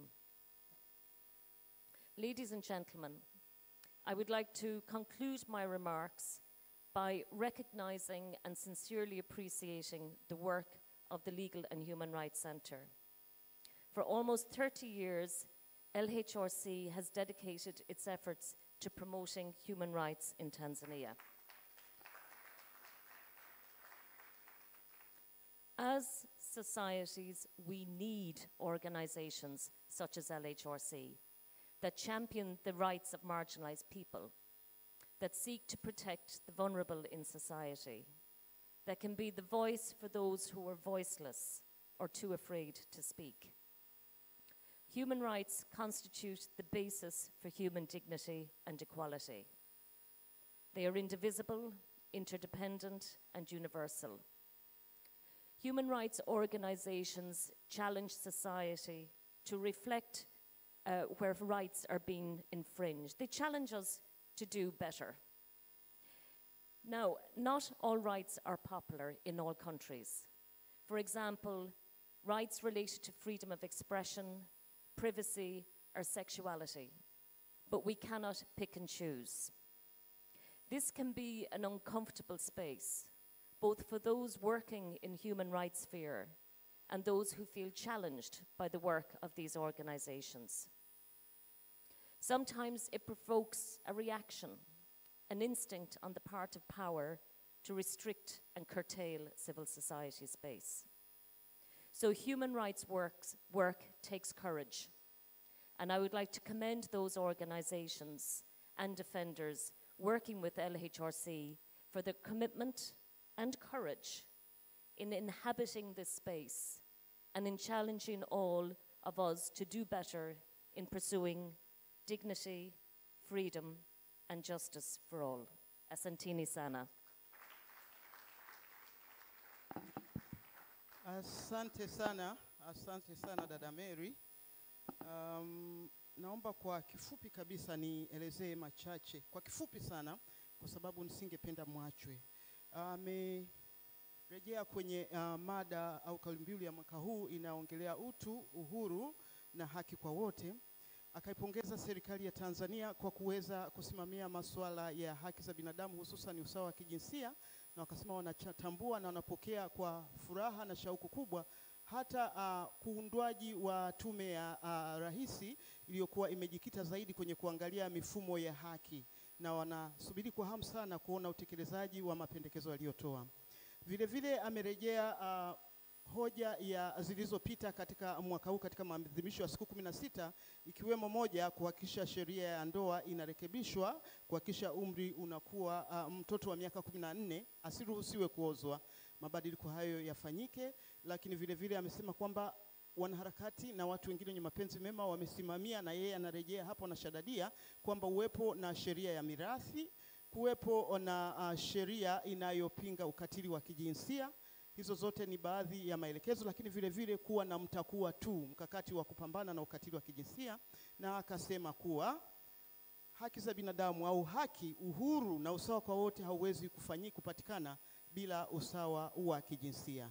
Asante. Kwa kifupi hayo ndio aliyosema, huku akikipongeza Kituo cha Sheria na Haki za Binadamu kwa kazi zinazofanya katika miaka 30, na kusema jamii inahitaji mashirika kama Kituo cha Sheria na Haki za Binadamu ambayo yatatetea haki za wanyonge na wa makundi walioko pembezoni. Asanteni sana.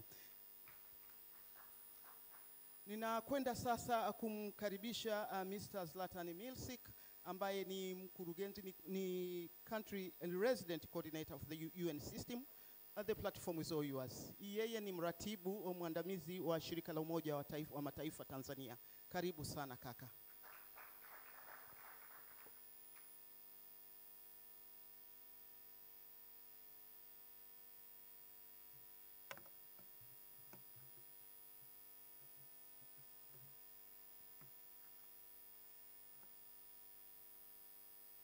Members of the board of the Legal and Human Rights Center and Executive Director Anna Henga, our guest speaker today, my UN brother Marcel Akpovo, regional representative of the Office for Human Rights of the United Nations, Ambassador O'Neill of Ireland representing the ambassadors, also Ambassador Didier Chassot, and representatives of other embassies, international organizations.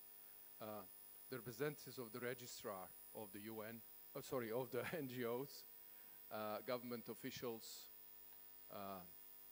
Commission for Human Rights and Good Governance, Nakongo, friends from the civil society organizations, academia, special respect to Ambassador Bahame, who has given us an excellent keynote speech. Thank you. Development partners, Mabibi na Mabwana, habari za mchana. We have heard a lot today, so I will try to find my angle in all this, but we should be talking a lot and doing even more about human rights every day. It is really my great pleasure and a deep sense of honor that I'm joining you today to celebrate a significant occasion of the 25th anniversary of the Universal Declaration of Human Rights and the International Human Rights Day.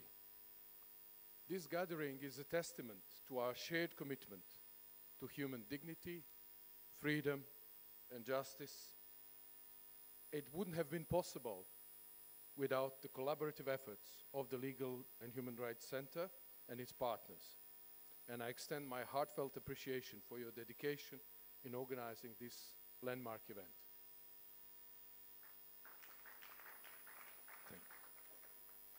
Adopted in 1948, the Universal Declaration of Human Rights, this landmark document has illuminated our path towards a just and equitable world.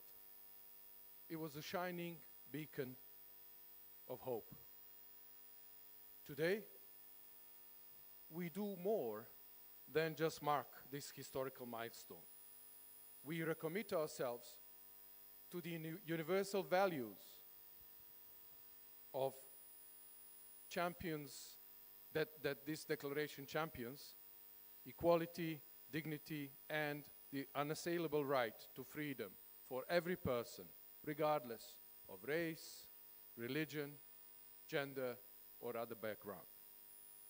On behalf of the United Nations in Tanzania, I warmly welcome you all to this important event to mark 75th anniversary and 75th years of relentless efforts in advancing human rights, equality, and justice.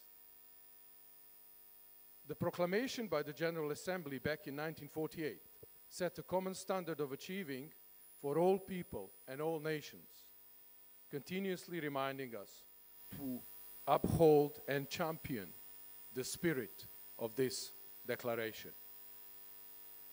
The Universal Declaration reminds and remains a global blueprint for setting standards and benchmarks to measure our collective progress in advancing human rights at all levels: global, national, regional, and local.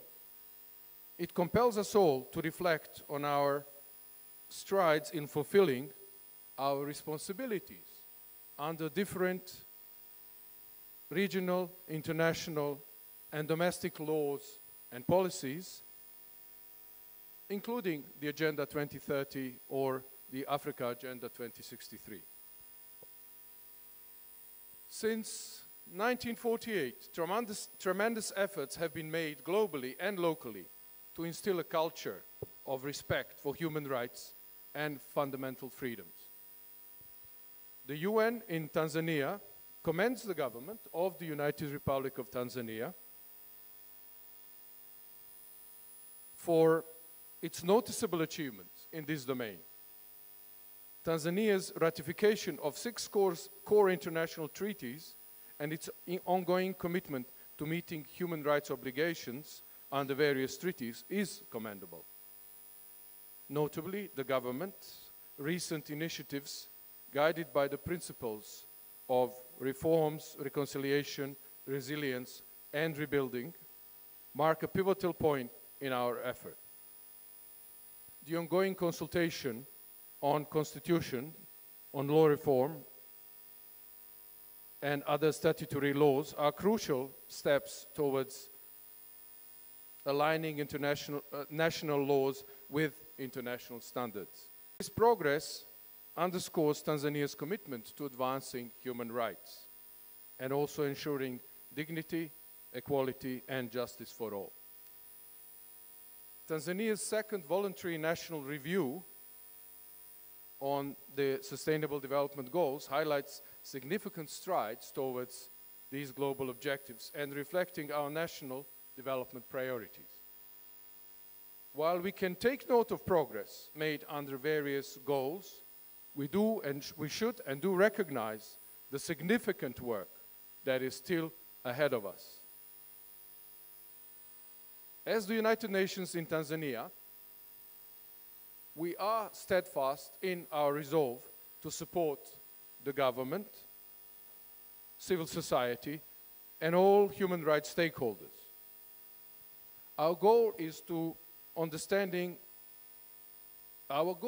enhance understanding of the universality and indivisibility of human rights, particularly among the youth.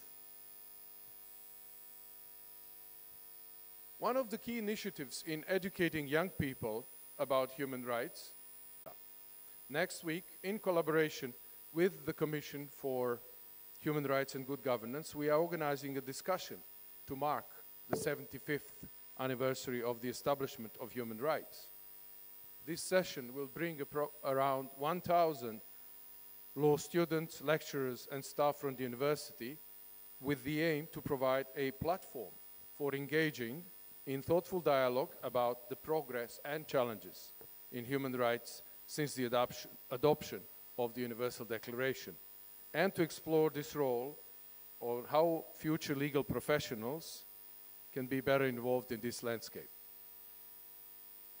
We aim to inspire and empower individuals to claim their rights, particularly and to participate actively in their communities, and to ensure that human rights are respected and protected and fulfilled for all.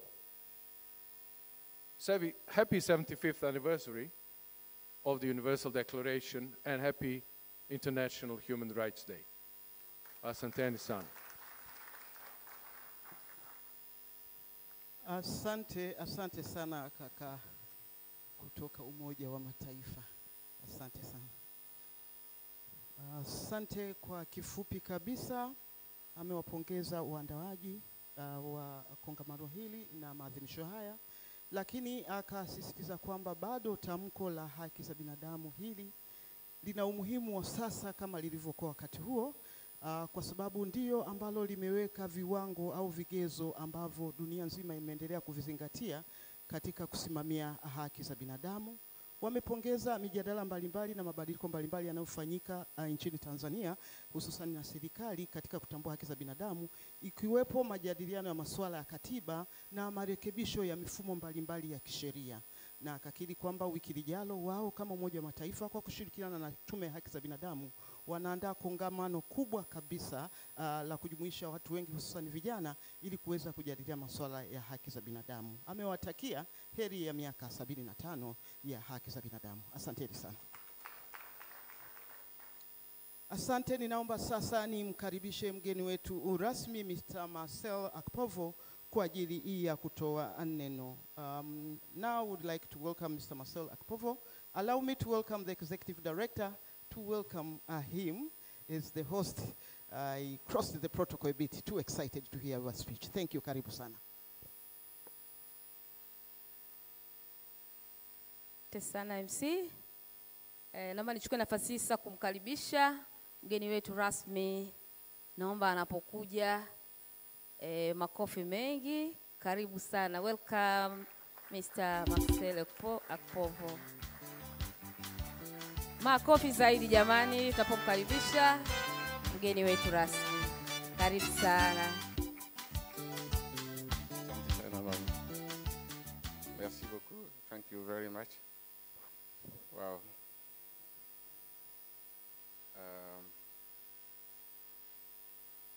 I have a lot of paper here, so I wanted to put some. Hello, can you hear me? Can you hear me? Okay. Good. Good morning or good afternoon, everyone. I am extremely pleased and extremely happy to be here today on this very equally extremely important occasion to speak with you and then to share this very precious moment with you. But before I deliver my speech, I would, as per the requisite protocol, I would wanted to recognize a few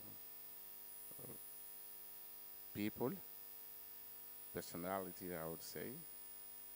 I'm not sure I will be able to acknowledge everyone, but if in the process I leave you out, please bear with me. I would wanted to recognize all government representatives who are in this room today. I would want to recognize Miss Litgard, Kekulinda, I guess that I say it very well, who is the board member. I would wanted to recognize my dear friend and brother Tom, also for his very deep and remarkable keynote address. I would want to recognize also my brother, retired George Matthew Moimo, who is the current chairperson of the National Human Rights Commission. I would want to recognize Ambassador O'Neill, and with her, all the other members of the diplomatic community who are here. I can see Didier there, and then many other. So thank you for being here. I would also want to recognize all representatives of the United Nations system members who are in this room.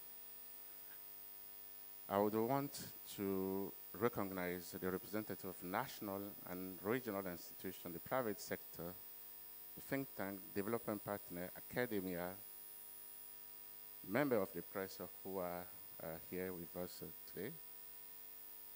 I would want to recognize the civil society organization members who are here as well. And then I wanted to start by saying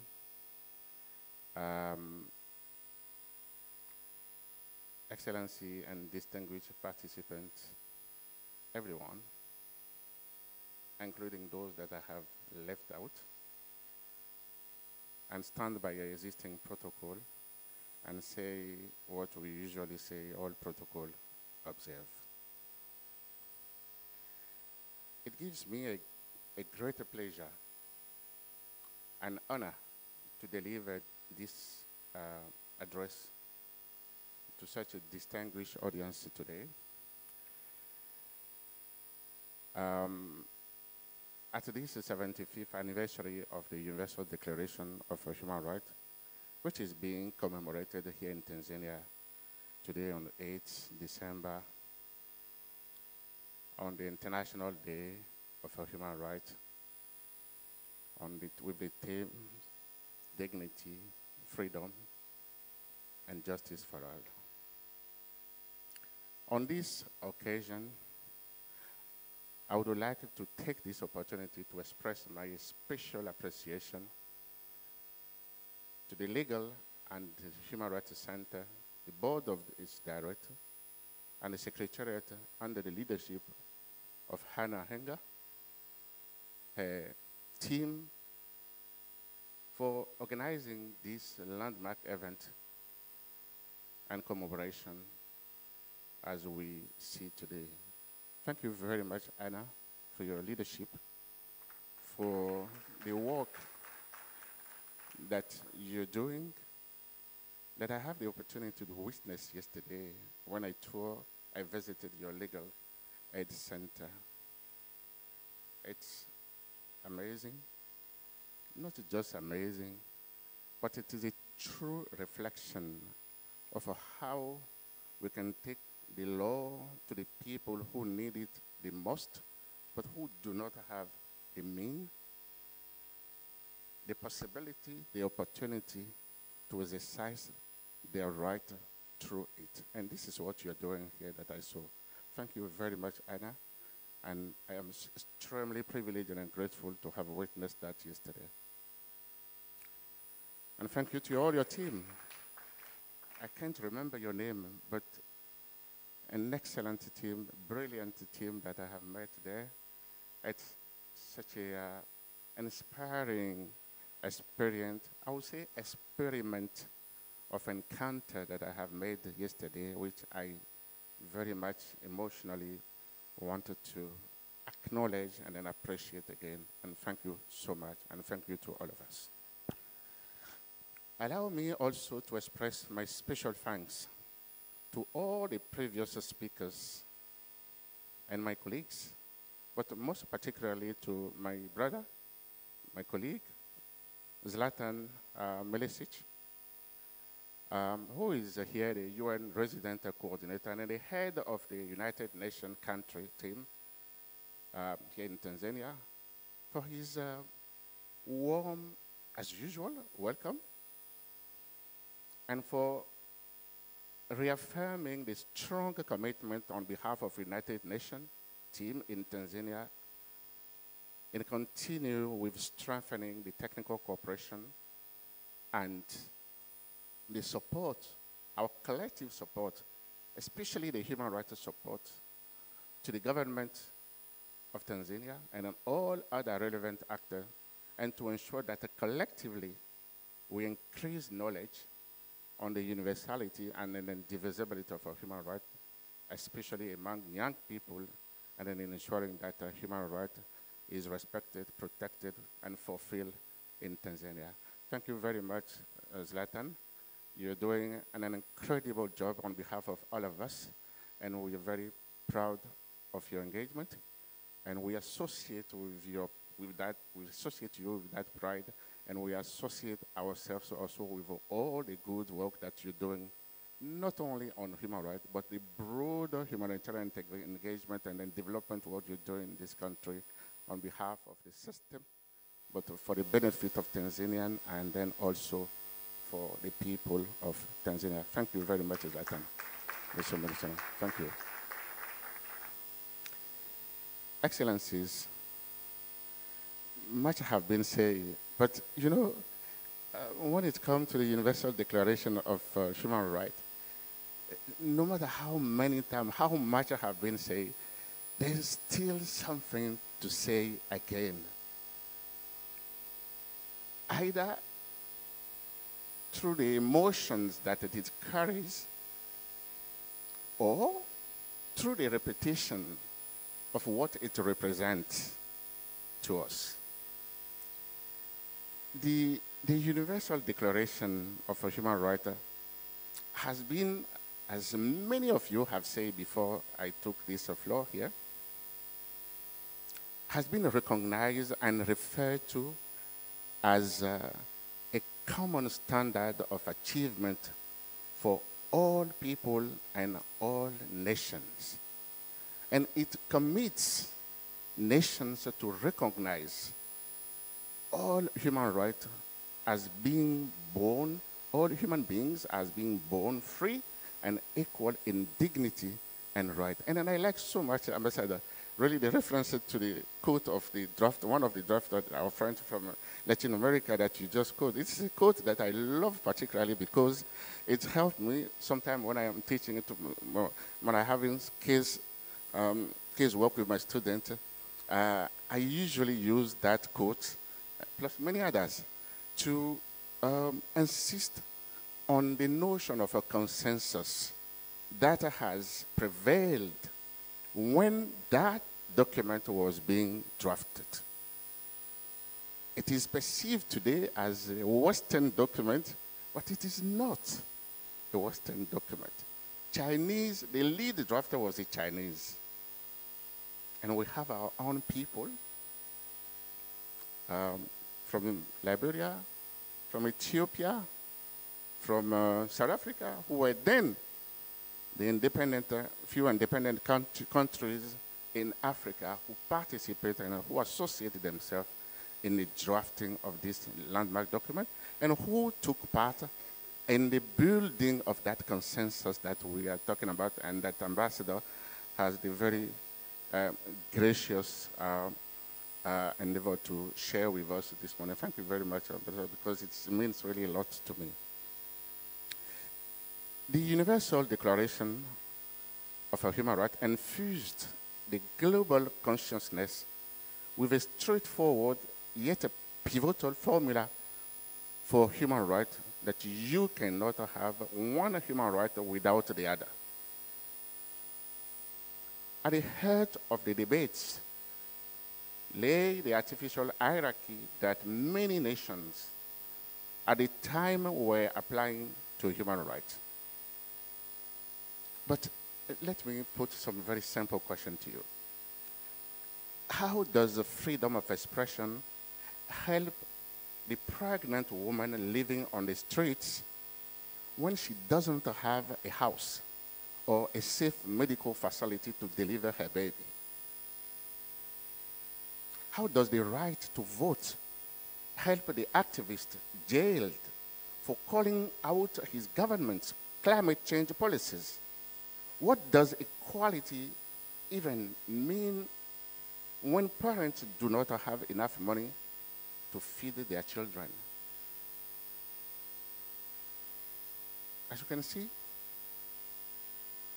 the Universal Declaration of Human Rights confirmed the conviction that human rights are universal and indivisible, interdependent and interrelated, and boldly rejected the view that a certain human right could be considered optional.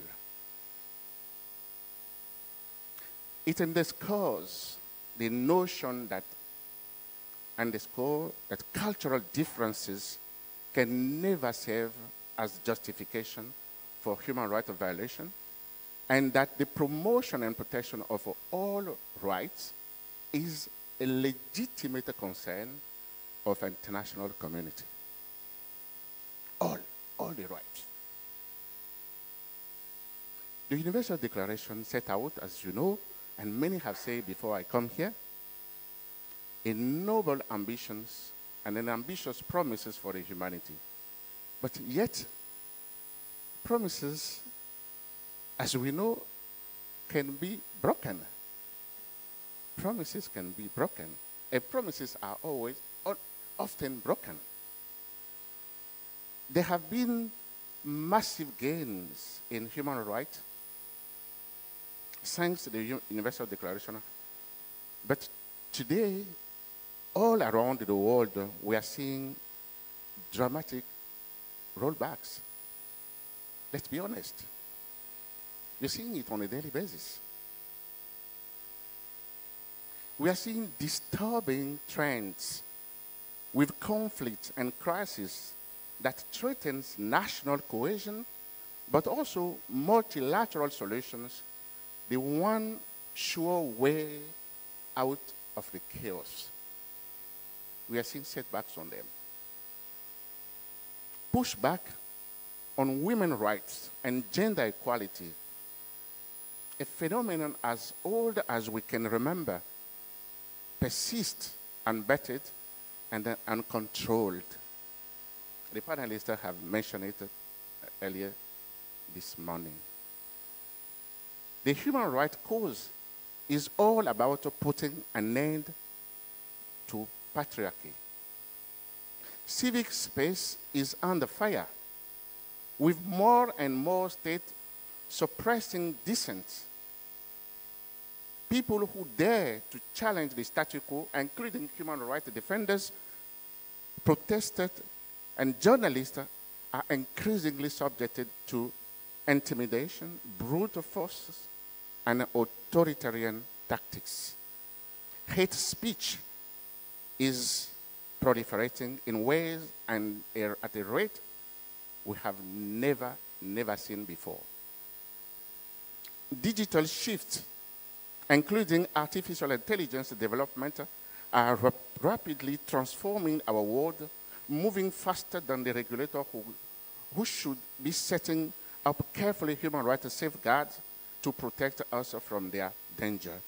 And then above all, the triple planetary crisis, the climate change, the biodiversity loss, and the pollution constitute the biggest threat to humankind we have ever seen, imperiling our very survival and that of our future generation. Dear friends, excellencies,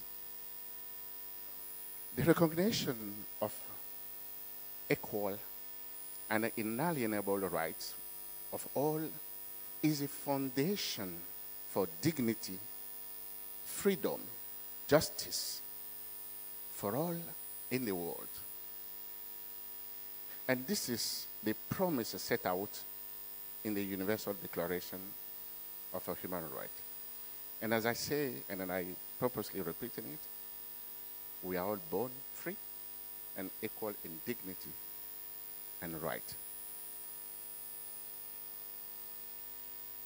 When we acknowledge that, and next to it, we also see that yet globally at least 253 million of people live currently, as I speak, in extreme situation of injustice, and 4.5 billion other are excluded from opportunity the law provides. 1 billion of women lack a protection from sexual violence by inmate partner, and a certain range of area of other actors. We have closed the 16 days of activism campaign against gender-based violence under the global themes of 16 days campaign, Unite, invested to prevent violence against women and girls. And we are also reminded of the African Union themes from commitment to action, a call for accelerated action to end violence against women and girls in Africa. There is a need for all of us as stakeholders at international, regional, and a national level to form a formidable force in the fight against injustice, and particularly against injustice against women. We need to accelerate action to end violence against women and children by translating our commitment into tangible actions. We need to ensure a future where violence is no longer a barrier to the empowerment and security of women and girls.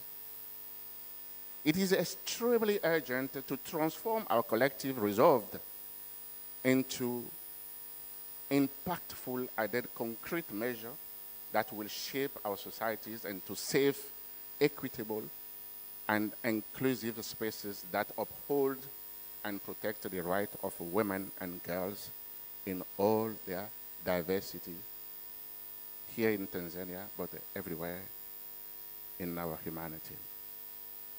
I would also like to encourage all of us to leverage the international and then regional legal framework which offer the tool needed to eliminate all forms of discrimination and violence against women and girls to live a dignified life. In that sense, and it's my duty as the regional director of the Office of the High Commissioner for Human Rights in East Africa and representing this institution to the African Union, to encourage the government of Tanzania to continue strengthening its engagement with regional and then international human rights mechanisms for accountability, address the gap in domestic laws through the ongoing legislative reforms to ensure that human rights for all persons, including the marginalized and vulnerable group, is protected. And then I also wanted to take this opportunity to encourage the government of Tanzania to reinstate the reservation under the Article 34 of the Protocol to the African Charter on Human and People Rights, to allow citizens of Tanzania and human rights defenders to access the African court situated in their country, and which they are supporting. I was witness of it when I was in Arusha just a few weeks ago. Amazing support from the government of Tanzania to the human rights of fraternity and to the delivery of human rights and justice to everyone in Africa. That is in contradiction to the withdrawal. And then I encourage the government to reinstate that declaration. I applaud the effort of the government of Tanzania under the leadership of Her Excellency President Samia, to embark on a path of reform to amend restrictive provisions in domestic law curtailing freedom of assembly, including the constitutional provisions related to the elections and an election law. And this reform, I believe, will inevitably create an enabling environment for citizenship participations in domestic space, exercise of the right to public freedom, such as the right to freedom of assembly and an expression.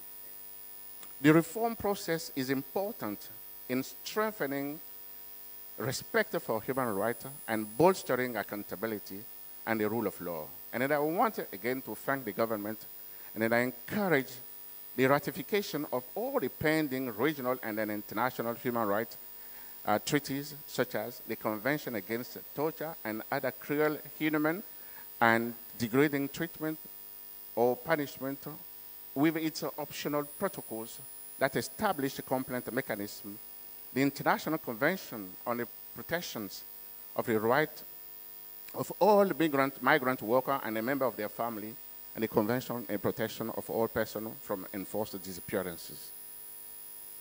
I wish to reiterate that the reform process should be in tandem with strengthening Tanzania engagement with regional and then international human rights standards.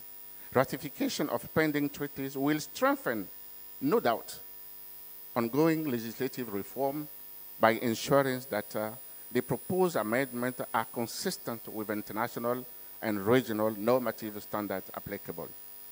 But ratification is not sufficient. These instruments must be domesticated and people sensitized to transform their commitment into tangible results in everyday life of the people of Tanzania. I pledge, and then we pledge our commitment and an availability to provide the technical support, any form of support, including fostering engagement with the regional and then international human rights mechanism in support of the ongoing national law reform process in Tanzania, which we see as a very important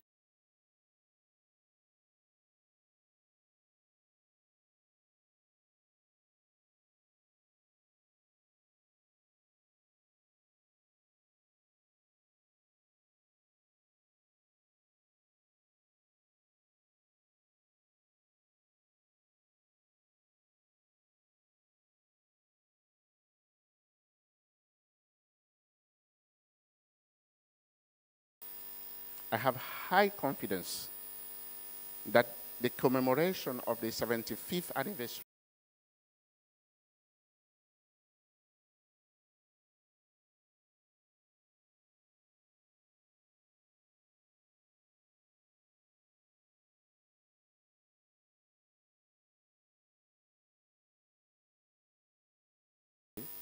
of the adoption of the Universal Declaration of Human Rights creates an impetus to take steps to revigorate and establish a stronger commitment, generate new pledges to enable us to overcome the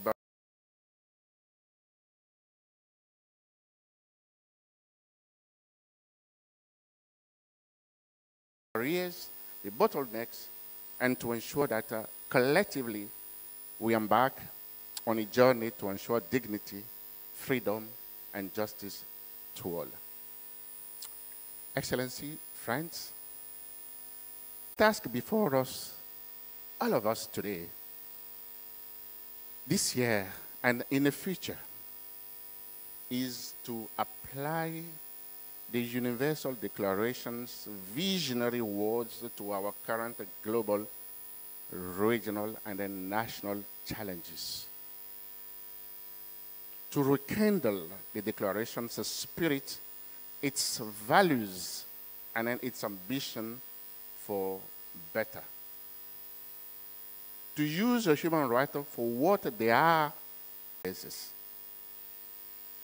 As we look at this picture, always guided by the lessons of the past, I'm convinced that a ground well of hope with a human right as its backrock can steer us out of today's fears and uncertainty and lead us resolutely toward a world where we can still celebrate the essence and the quintessence of right as the backbone of each and every development for the people. The common language of a human right is our compass to guide us toward this progress. And then I count on your collective commitment to let it navigate us.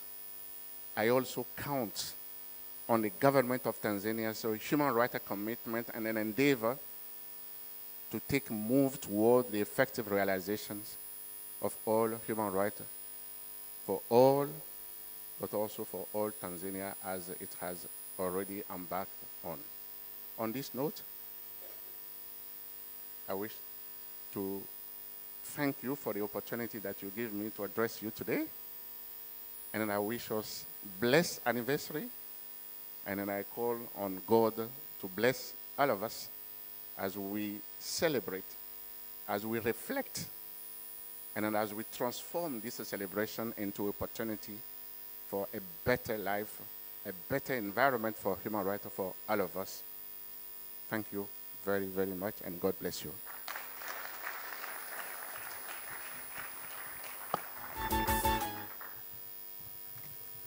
Asante, makofi kwake mgeni wetu rasmi. Another round of applause to our chief guests. Asante, asante sana. Asante. Kwa kifupi lakini kwa uzito, mgeni wetu rasmi ametushukuru na kusema anaona fahari na faraja kubwa kuweza kusimama na kutuhutubia sote katika kundi hili katika umuhimu wetu, na akasema amefarijika sana kuona kazi nzuri inayofanywa na Kituo cha Sheria na Haki za Binadamu, hususani pale alipotembelea Kituo cha Msaada wa Sheria Kinondoni. Akasema aliguswa sana na zile kazi, akatoa pongezi nyingi kwa mkurugenzi mtendaji pamoja na timu nzima ya Kituo cha Sheria na Haki za Binadamu kwa kazi hiyo nzuri ambayo wameendelea kuifanya. Vile vile amempongeza sana mratibu mkazi wa shirika la Umoja wa Mataifa kaka Zlatan kwa kazi nzuri anayoendelea kuifanya nchini Tanzania na kushirikiana na Watanzania wote na serikali kuhakikisha kwamba huduma mbalimbali ikiwemo haki za binadamu zinatekelezwa katika nchi yetu ya Tanzania, na akasema kazi yake inawafanya wao waone fahari kuhusiana naye au kufahamiana naye, na akamshukuru pia kwa ukarimu kwamba amekirimiwa sana kama alipofika mahali hapa. Lakini vile vile amesema unapoongelea tamko la haki za binadamu, anasema hata watu wameongea wengi sana, lakini huwezi ukamaliza kuongea kwa sababu kwanza haki za binadamu zinategemeana. Na akasema kwamba haki moja, hauwezi ukapata haki moja bila haki nyingine. Kwamba huwezi ukasema haki hizi ni mbadala na hizi ndo za muhimu. Haki zote ni za muhimu, na akasisitiza muhimu kwamba haki, kwa mfano uhuru wa kujieleza, hauna maana sana labda kwa mwanamke ambaye ni mjamzito na yuko mtaani anahitaji huduma za uzazi, au mtu ambaye anahitaji chakula, kwamba haki zote zina umuhimu ule ule. Nasema pamoja na kwamba na mafanikio na miaka 25, mambo mengi, ahadi, hilo tamko hilo ni ahadi, na akasema ahadi zinakutekelezeka na wakati mwingine ahadi huwa zinavunjwa. Na akasema kama tulivyoshuhudia dunia yetu bado kuna sehemu zina machafuko, bado kuna watu wanakufa njaa, bado watu wanaishi ndani ya lindi na umaskini mkubwa, na bado kuna machafuko na vita, na bado haki za wanawake na watoto wa kike zinaminywa kwa kiwango kikubwa, ukiwemo ukatili wa kijinsia. Ameipongeza serikali ya Tanzania kwa kuendelea kuridhia mikataba mbalimbali ya kimataifa na kikanda, na akawaomba waendelee waridhie hata ile iliyobaki kama KET, Convention Against Torture. Ni mkataba huu kupinga ni mkataba wa kupinga aina zote za ukatili, na ndani yake kuna sehemu ya adhabu ya kifo pia. Huo mimi ni mwandishi, nimeukremu pia, huwa na ujuajua kama mwanasheria pimbi. Akasisitiza pia ni vema sana Tanzania wakarejea, kwa sababu Tanzania, serikali ya Tanzania imejitoa kwenye mahakama ya haki za watu wana binadamu Afrika. Kawaomba warejee kwa sababu wanatoa msaada mkubwa na ushirikiano mkubwa kwa mahakama ile kule. Ingekuwa ni vema pia wakarejea ili tuendelee kulisongesha. Maombi yake ni kwa serikali ya Tanzania kuendelea na harakati ambazo nazipongeza za kufanya maboresho ya mifumo ya sheria ikiwemo kuridhia mikataba mbalimbali na kuendelea mashirikiano yake na kanda na kidunia ili chochote kinachofanyika kiweze kukidhi viwango vya haki za binadamu. Lakini vile vile kwa Tanzania kuendelea na harakati zote za mabadiliko haya yote yanayoongelewa na utetezi wa haki za wanawake na makundi maalum, kwa sababu bila hizo haki, uhuru na haki kwa wote bado itaendelea kuwa ndoto, na anasema bado tuna kazi na tuendelee kusonga mbele. Amewashukuru nyote. Asanteni sana. Asante. Ninaomba sasa tu wakaribishe familia ya LHRC. Tunakwenda kwenye tukio la kukata keki. Karibuni. DJ walete kwa wimbo wa Mwalusanya kwaya waweze kujiongea mahala hapa. Naona wamepenyeza keki upesi upesi, faster kabisa, jeshi la mnyavuli. Asante, karibuni.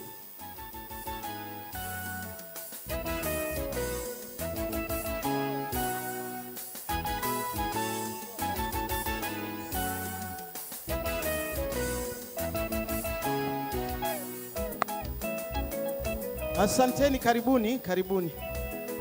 Happy birthday to you. Happy birthday to you. Happy birthday, human rights. Happy birthday to you. How old are you now? 75. Jamani, haki hoye! Haki hoye! Sawa, sasa tutakwenda kula keki, lakini tutawakilishwa na watu wawili tu kwenye kula. Lakini naomba sasa, I'd like to welcome Mr. Povo, Balozi, and Ms. Lustgard. Kwa pamoja, cut this cake on our behalf. The gentleman is marginalized here. Haya jamani, kata keki tule, kata keki tule, kata keki tule wote. Makofi jamani. Asante sana. Basi Rose, naomba uchukue hiyo keki aikate. Tutawakilishwa na watu wawili tu ambao ni mmoja wa wanufaika wetu.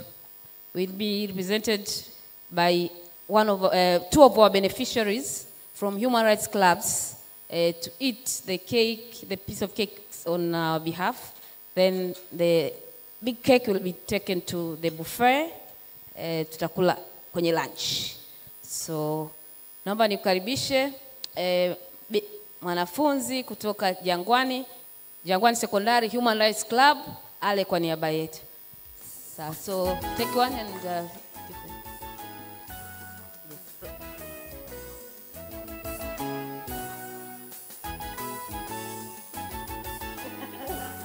kubwa. Makofi jamani. Pande kubwa hilo. Asante. Karibu kutoka Human Rights Club nyingine. Kutoka Azania Human Rights Club. Makofi. Asante sana. Basi shughuli imeisha. Wengine tutakula kwa macho, tutakula kwa imani, tutaiona kwenye buffet. Thank you so much. Sasa bila kukaa, please you may come this way. Tukio linalofuata ni la kutambua watu waliofanya vizuri, taasisi zilizofanya vizuri, balozi zilizofanya vizuri. Kwa hiyo naomba Felisa na timu mniletee vile vyeti ili tutambue balozi zilizofanya vizuri kwenye masuala ya haki za binadamu. Haki za binadamu ni bure. Haki za binadamu hazina gharama yoyote, priceless wazungu wanasema.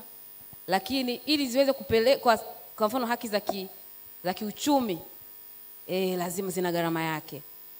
Kwa hiyo tumesema mara nyingi tumekuwa tukitambua watu kwenye jamii, lakini wale wanaowezesha hizi haki tumekuwa tuwatambui sana.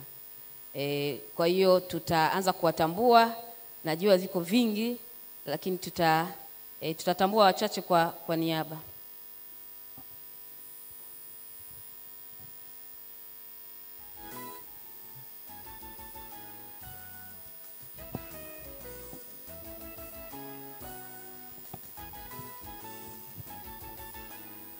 Sawa. Kwa hiyo tutawatambua wachache kwa niaba ya wengi. Naomba nianze na Umoja wa Ulaya, the European Union. Karibu rafiki yangu Emilio, on behalf of the European Union. Naomba hicho cheti nikisome. Tunawatambua kwa sababu gani? Karibu. This certificate is awarded to the European Union for the support in climate change, environment, regional integration, human rights, democracy, and law, economic governance, and development of sustainable agriculture and humanitarian aid. Naomba mgeni rasmi, the guest of honor will give you this certificate.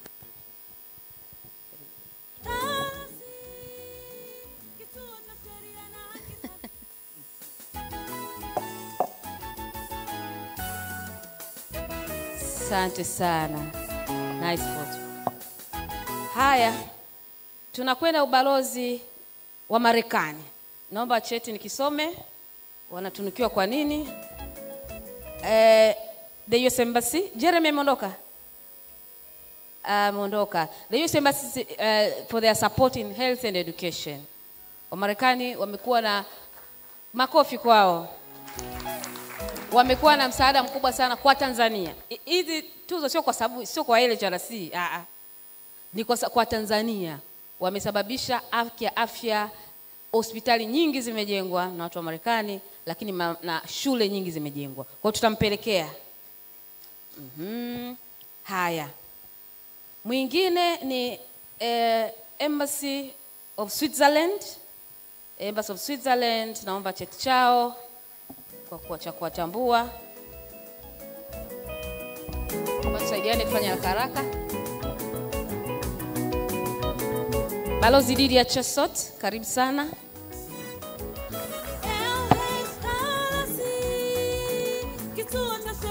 For their support in education and democracy and general human rights. Karibu.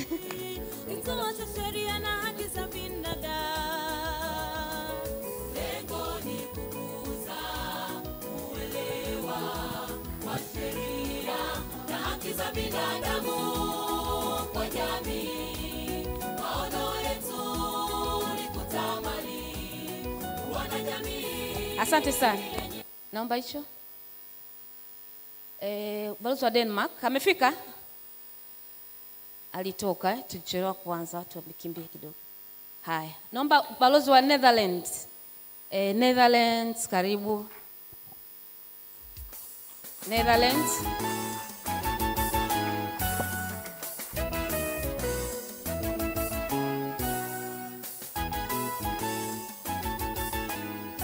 For the support in private sector development, food and nutrition, security, strengthening civil society organizations, security, rule of law, and agriculture. Makofi kwao.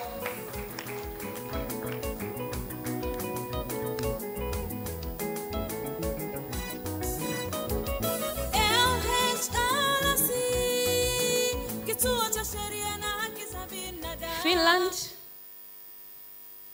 Tutampelekea. Haya. Hii ilikuwa surprise. Kwa hiyo tusingewaambia jamani njoo tutakupa cheti, tutakupa zawadi. Shida ya surprise ndio hiyo.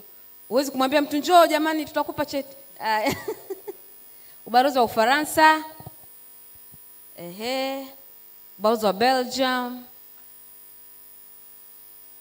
Ubalozi wa Ujerumani. Jerumani yupo, Jerumani. Karibu kaka Sospita. Makofi kwa Jerumani.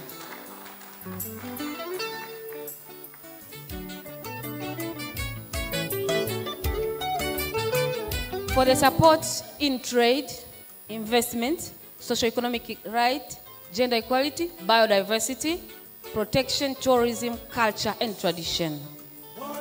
Makofi kwa Ujerumani jamani. Lengo kuu la kituo cha sheria na haki za binadamu. Embassy of Italy, kama yupo aje. Embassy of Japan, mambo ya economic growth. High Commission of Canada. Haya tutawapelekea. Twende.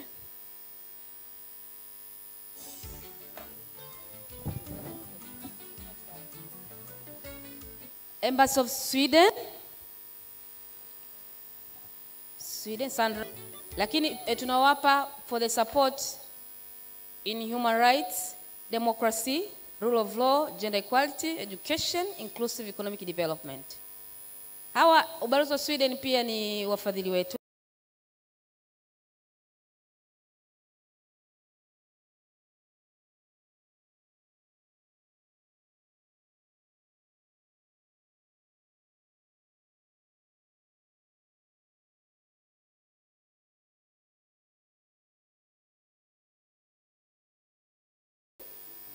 They are supporters, and we are not giving them because of they support us. It's because they've supported the government in various initiatives. They've supported the government in education. I remember when I was a child, when I was still a child, there were these exercise books written kwa msaada wa SIDA. Kwa msaada wa SIDA, and I wrote on this book. Nilikuwa kuna madaftari kwa msaada wa SIDA. Kwa hiyo tuna recognize Sandra ametoka kidogo, but we'll send it to them. Asante. Ubalozi wa Norway pia ni wadau wetu pia na supporting climate change, environment, culture and energy. Haya, ubalozi wa Ireland. Ubalozi wa Ireland nao tunawapa for the support in women's empowerment, sustainable livelihood. That's the balozi anakuita. Sustainable livelihood, nutrition, social protection, trade facilitation, human rights and good governance. Haya. Karibu. Wananchi sikilizeni, lengo kuu la kituo cha sheria na haki za binadamu. Wananchi sikilizeni, lengo kuu la kituo cha sheria na haki. Kuna na tuzo hapa. So, haya. Picha ipigwe. Makofi na vigelegele.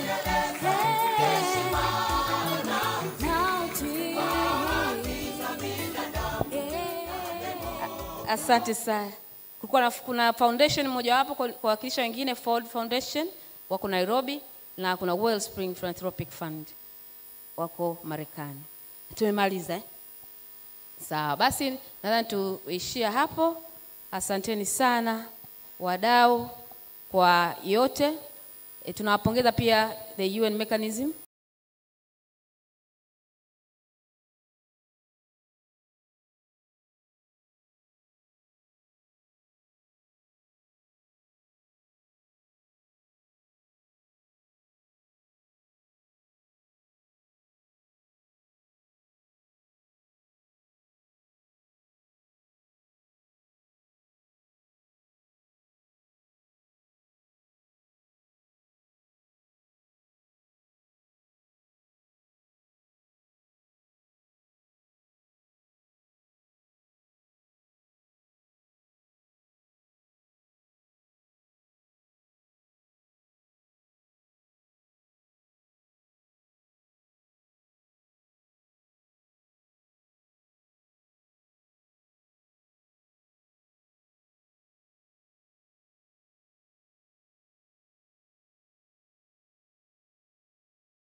Recognize the UN system in Tanzania. They've done wonders. Asanteni sana. Asante. Kwa muda kidogo, kurugenzi mtendaji, niona na weka kibarua changu mashakani, maana una moderate vizuri kuliko mimi moderate. Hata nikasema lo, namna gani. Asante sana. Zoezi lingine, keki inakwenda nyumbani kwangu jamani. Mashaka kidogo. Would you kindly take a seat? Yeah. So, podium ilihama kidogo.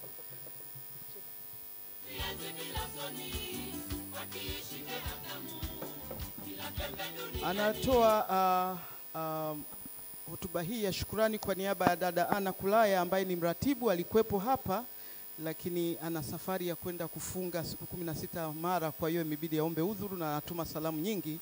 alikuwepo muda wote, ameondoka dakika hii, lakini anatuma salamu nyingi na anapongeza uendeshaji wa shughuli hii. Asante, karibu sana dada Edna. Asante sana. Jina langu naitwa Edna Chandeu. Mheshimiwa mgeni rasmi, Mheshimiwa mkurugenzi wa Legal Human Rights Center, meza kuu, viongozi wa serikali na wageni wote waalikwa, itifaki imezingatiwa. Kwa niaba ya coalition ya Mkuki, napenda kutoa shukrani za dhati kabisa kama wanamkuki kwa mwanamkuki mwenzetu ambaye ni Legal Human Rights Center.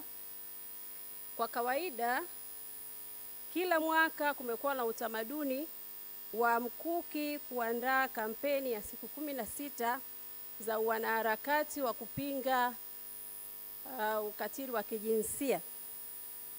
WIDAF ikiwa ni mratibu wa Mkuki huwa inazindua kampeni kila tarehe 25 Novemba kila mwaka, ambayo ni siku ya kimataifa ya kupinga ukatili wa kijinsia.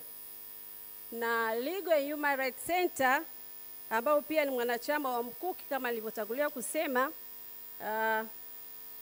huwa wanafunga kampeni tarehe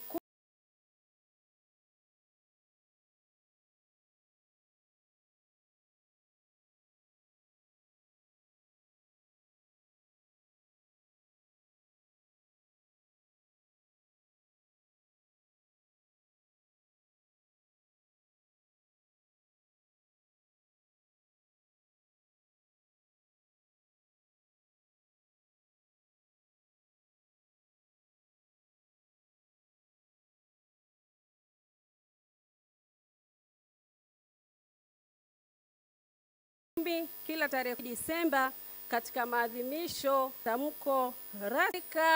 Shukrani za kipekee kwa jopo ambao tumeona jopo lilipanda hapa likiongozwa na mama yetu Helen Kijo Bisimba. Wametuelimisha mambo mengi sana kuhusiana na utetezi wa haki za binadamu. Tunashukuru sana jopo letu. Kadhalika tunatoa shukrani za kipekee kabisa kwa viongozi wa serikali waliopo hapa, wageni wote waalikwa, kwa kushiriki kikamilifu kabisa katika tukio letu la maadhimisho ya tamko rasmi la haki za binadamu, ambapo leo mwaka huu inatimiza miaka 75. Mwisho na kipekee kabisa tunatoa shukrani za dhati kwa wafanyakazi wote wa Kituo cha Sheria na Haki za Binadamu, yani LHRC, chini ya uongozi mahiri wa Dr. Ana Henga kwa kuongoza kituo hicho na kufanya kazi kubwa sana katika kutetea haki za binadamu. Na pia katika maandalizi tumeona mambo yetu yamekwenda vizuri sana, si ndio jamani? Hii yote ni kwa sababu alisimama kama kiongozi, lakini akishirikiana na wafanyakazi wengine wa Legal Human Rights Center, na tumeona jinsi ambavyo tumepokea mambo mengi siku ya leo. Sisi kama wanamkuki tunaendelea kutoa wito kwamba watetezi wote tuendelee kufanya kazi yetu ya utetezi wa haki za binadamu kwa kukemea vitendo vyote vya ukatili wa kijinsia, kwani ni ukiukwaji wa haki za binadamu. Ninawashukuru sana sana na muwe na wakati mzuri. Asante sana mwakilishi kutoka Mkuki Coalition. Asante sana. Tunakwenda kukaribia mwisho wa ratiba yetu sote. Mlikuwa na mimi Rose Ngunangwa Mwalongo kama mwezeshaji, na nilikuwa na mwenzangu wakili Melda Urio. Tunakwenda kwenye picha za makundi. Nitaomba kwa heshima na taadhima ni inyanyue meza kuu ili tusogeze meza ili mkae mbele, watu watakuwa wanakuja kukaa nyuma yenu kwa ajili ya picha hizo. Apologies kwa usumbufu, lakini ninaomba tafadhali.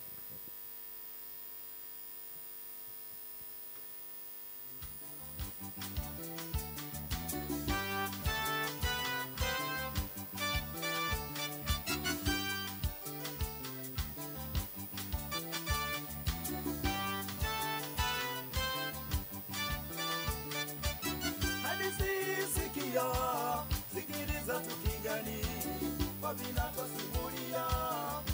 Asante sana. Nikienda kwenye mikutano, hili ni moja ya eneo langu pendwa. Unajua hizi zinasaidia kubadili status Ninaomba sasa niwakaribishe mabalozi wote kwa ajili ya picha ya pamoja, members of the diplomatic corps or diplomatic missions rather, kindly join the high table for a group photo. Yeah. There we go. Karibuni sana. Wote inclusive of the UN system. Mabalozi wote, wawakilishi wote wa mabalozi. Karibuni mahala hapa, wawakilishi wa balozi mbalimbali wote. Ukija wewe ndo balozi kwa wakati ule, dada Chiku. Karibu sana. Asante sana, karibuni.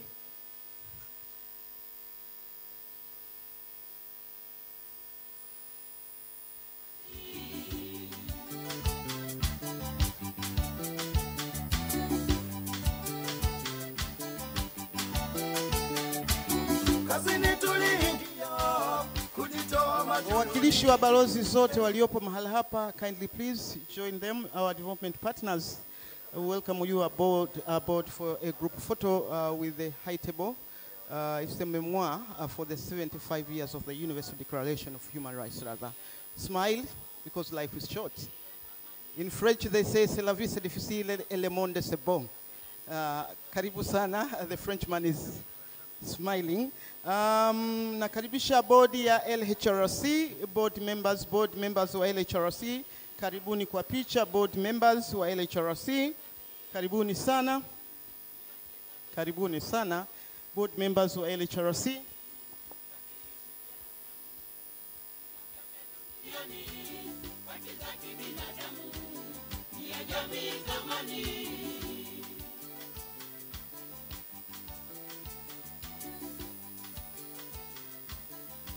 These are some of the board members of LHRC. Nakaribisha wawakilishi wote wa CSOs, wakurugenzi na wawakilishi wote wa mashirika au asasi za kiraia, Mkuki Coalition, CSOs, Executive Director Forum, karibuni sana. Karibuni mahala hapa kwa ajili ya picha. Karibuni kwa ajili ya picha.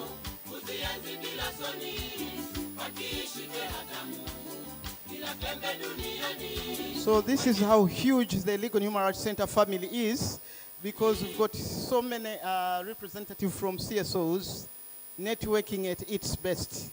As you can see, we'll do in two groups. Tutafanya kwa makundi mawili, maana familia ya LHRC ni kubwa sana, vinginevyo wengine hamtatoka kwenye picha hii. Na ninatambua ofisini mmeaga mnakuja hapa, ripoti nataka group photo. Please naomba tukate hapo, halafu wengine tutakuja kundi la pili. Tusubiri, tutafanya makundi mawili. Ukifanya shughuli watoto wa jirani wakija kwa wingi na marafiki ndio fahari, ndio kufana. Asante sana. Haya ni mafanikio makubwa. Smile because life is short. Asante sana. Naomba tushuke upande huu, halafu kundi lingine litapanda. Wawakilishi kutoka asasi za kiraia hao, asasi marafiki ambao wamekuja kwa mshikamano kuja kwenye shughuli hii ya muhimu kabisa.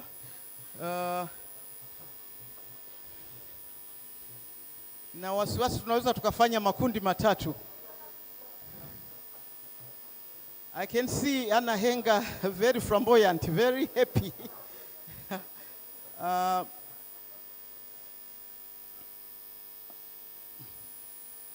Naomba tuvumilie, mimi nitahakikisha nasimamia haki hiyo ya kupata picha ya pamoja inapatikana. Haki zinaanza na sisi. Asante jamani, mtabasamu. Naomba mtabasamu, asante. Picha inaungua usipotabasamu. Asante, tunakaribisha kundi la tatu.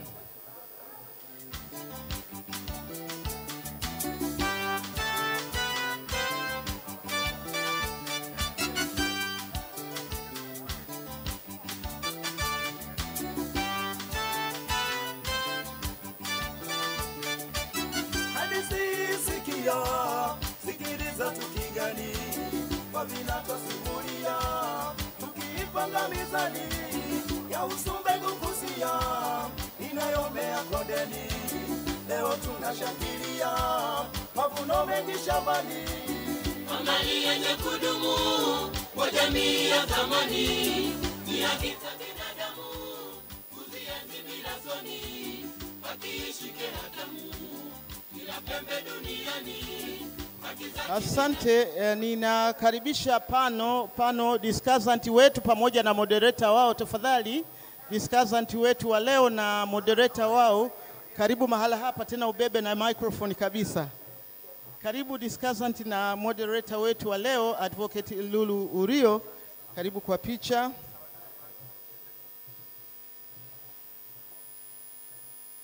It's very encouraging to see all the reps from CSOs who have come around here. Quite a huge number. It shows how close Legal and Human Rights Center is with the rest of the CSOs in Tanzania. This is a sign of excellent networking.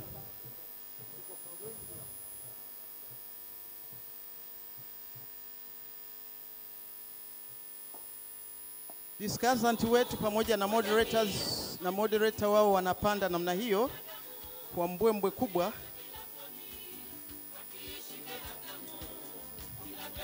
wakiongozwa na Queen Mother. Asante, karibu.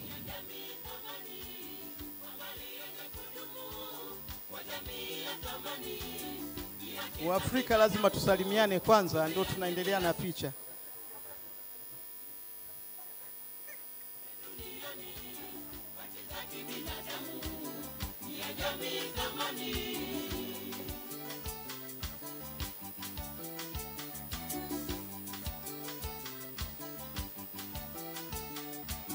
Heshima tuwatolea wa majimaji, maisha walitolea. Asante discussant, kwa kweli ni full smile. Yeah? Flamboyant is your style, eh?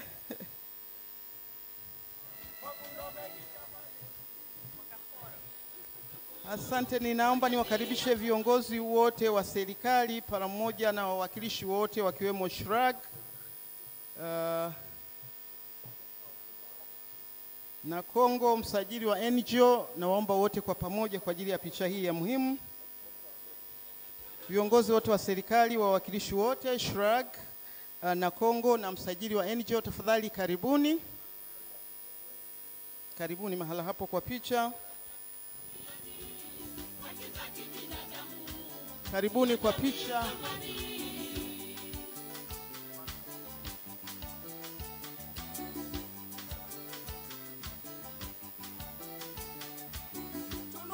Tunukia kwa tuzo ya majimaji, tunampa maua Jensi wa Rusanyagati, mchanga wa Kambua wa haki mpiganaji. Asante. Dada mwenye suti nyekundu, umenibariki rangi ya simba mnyama hii. Asante sana. Yanga mpo? Asante sana, nakaribisha viongozi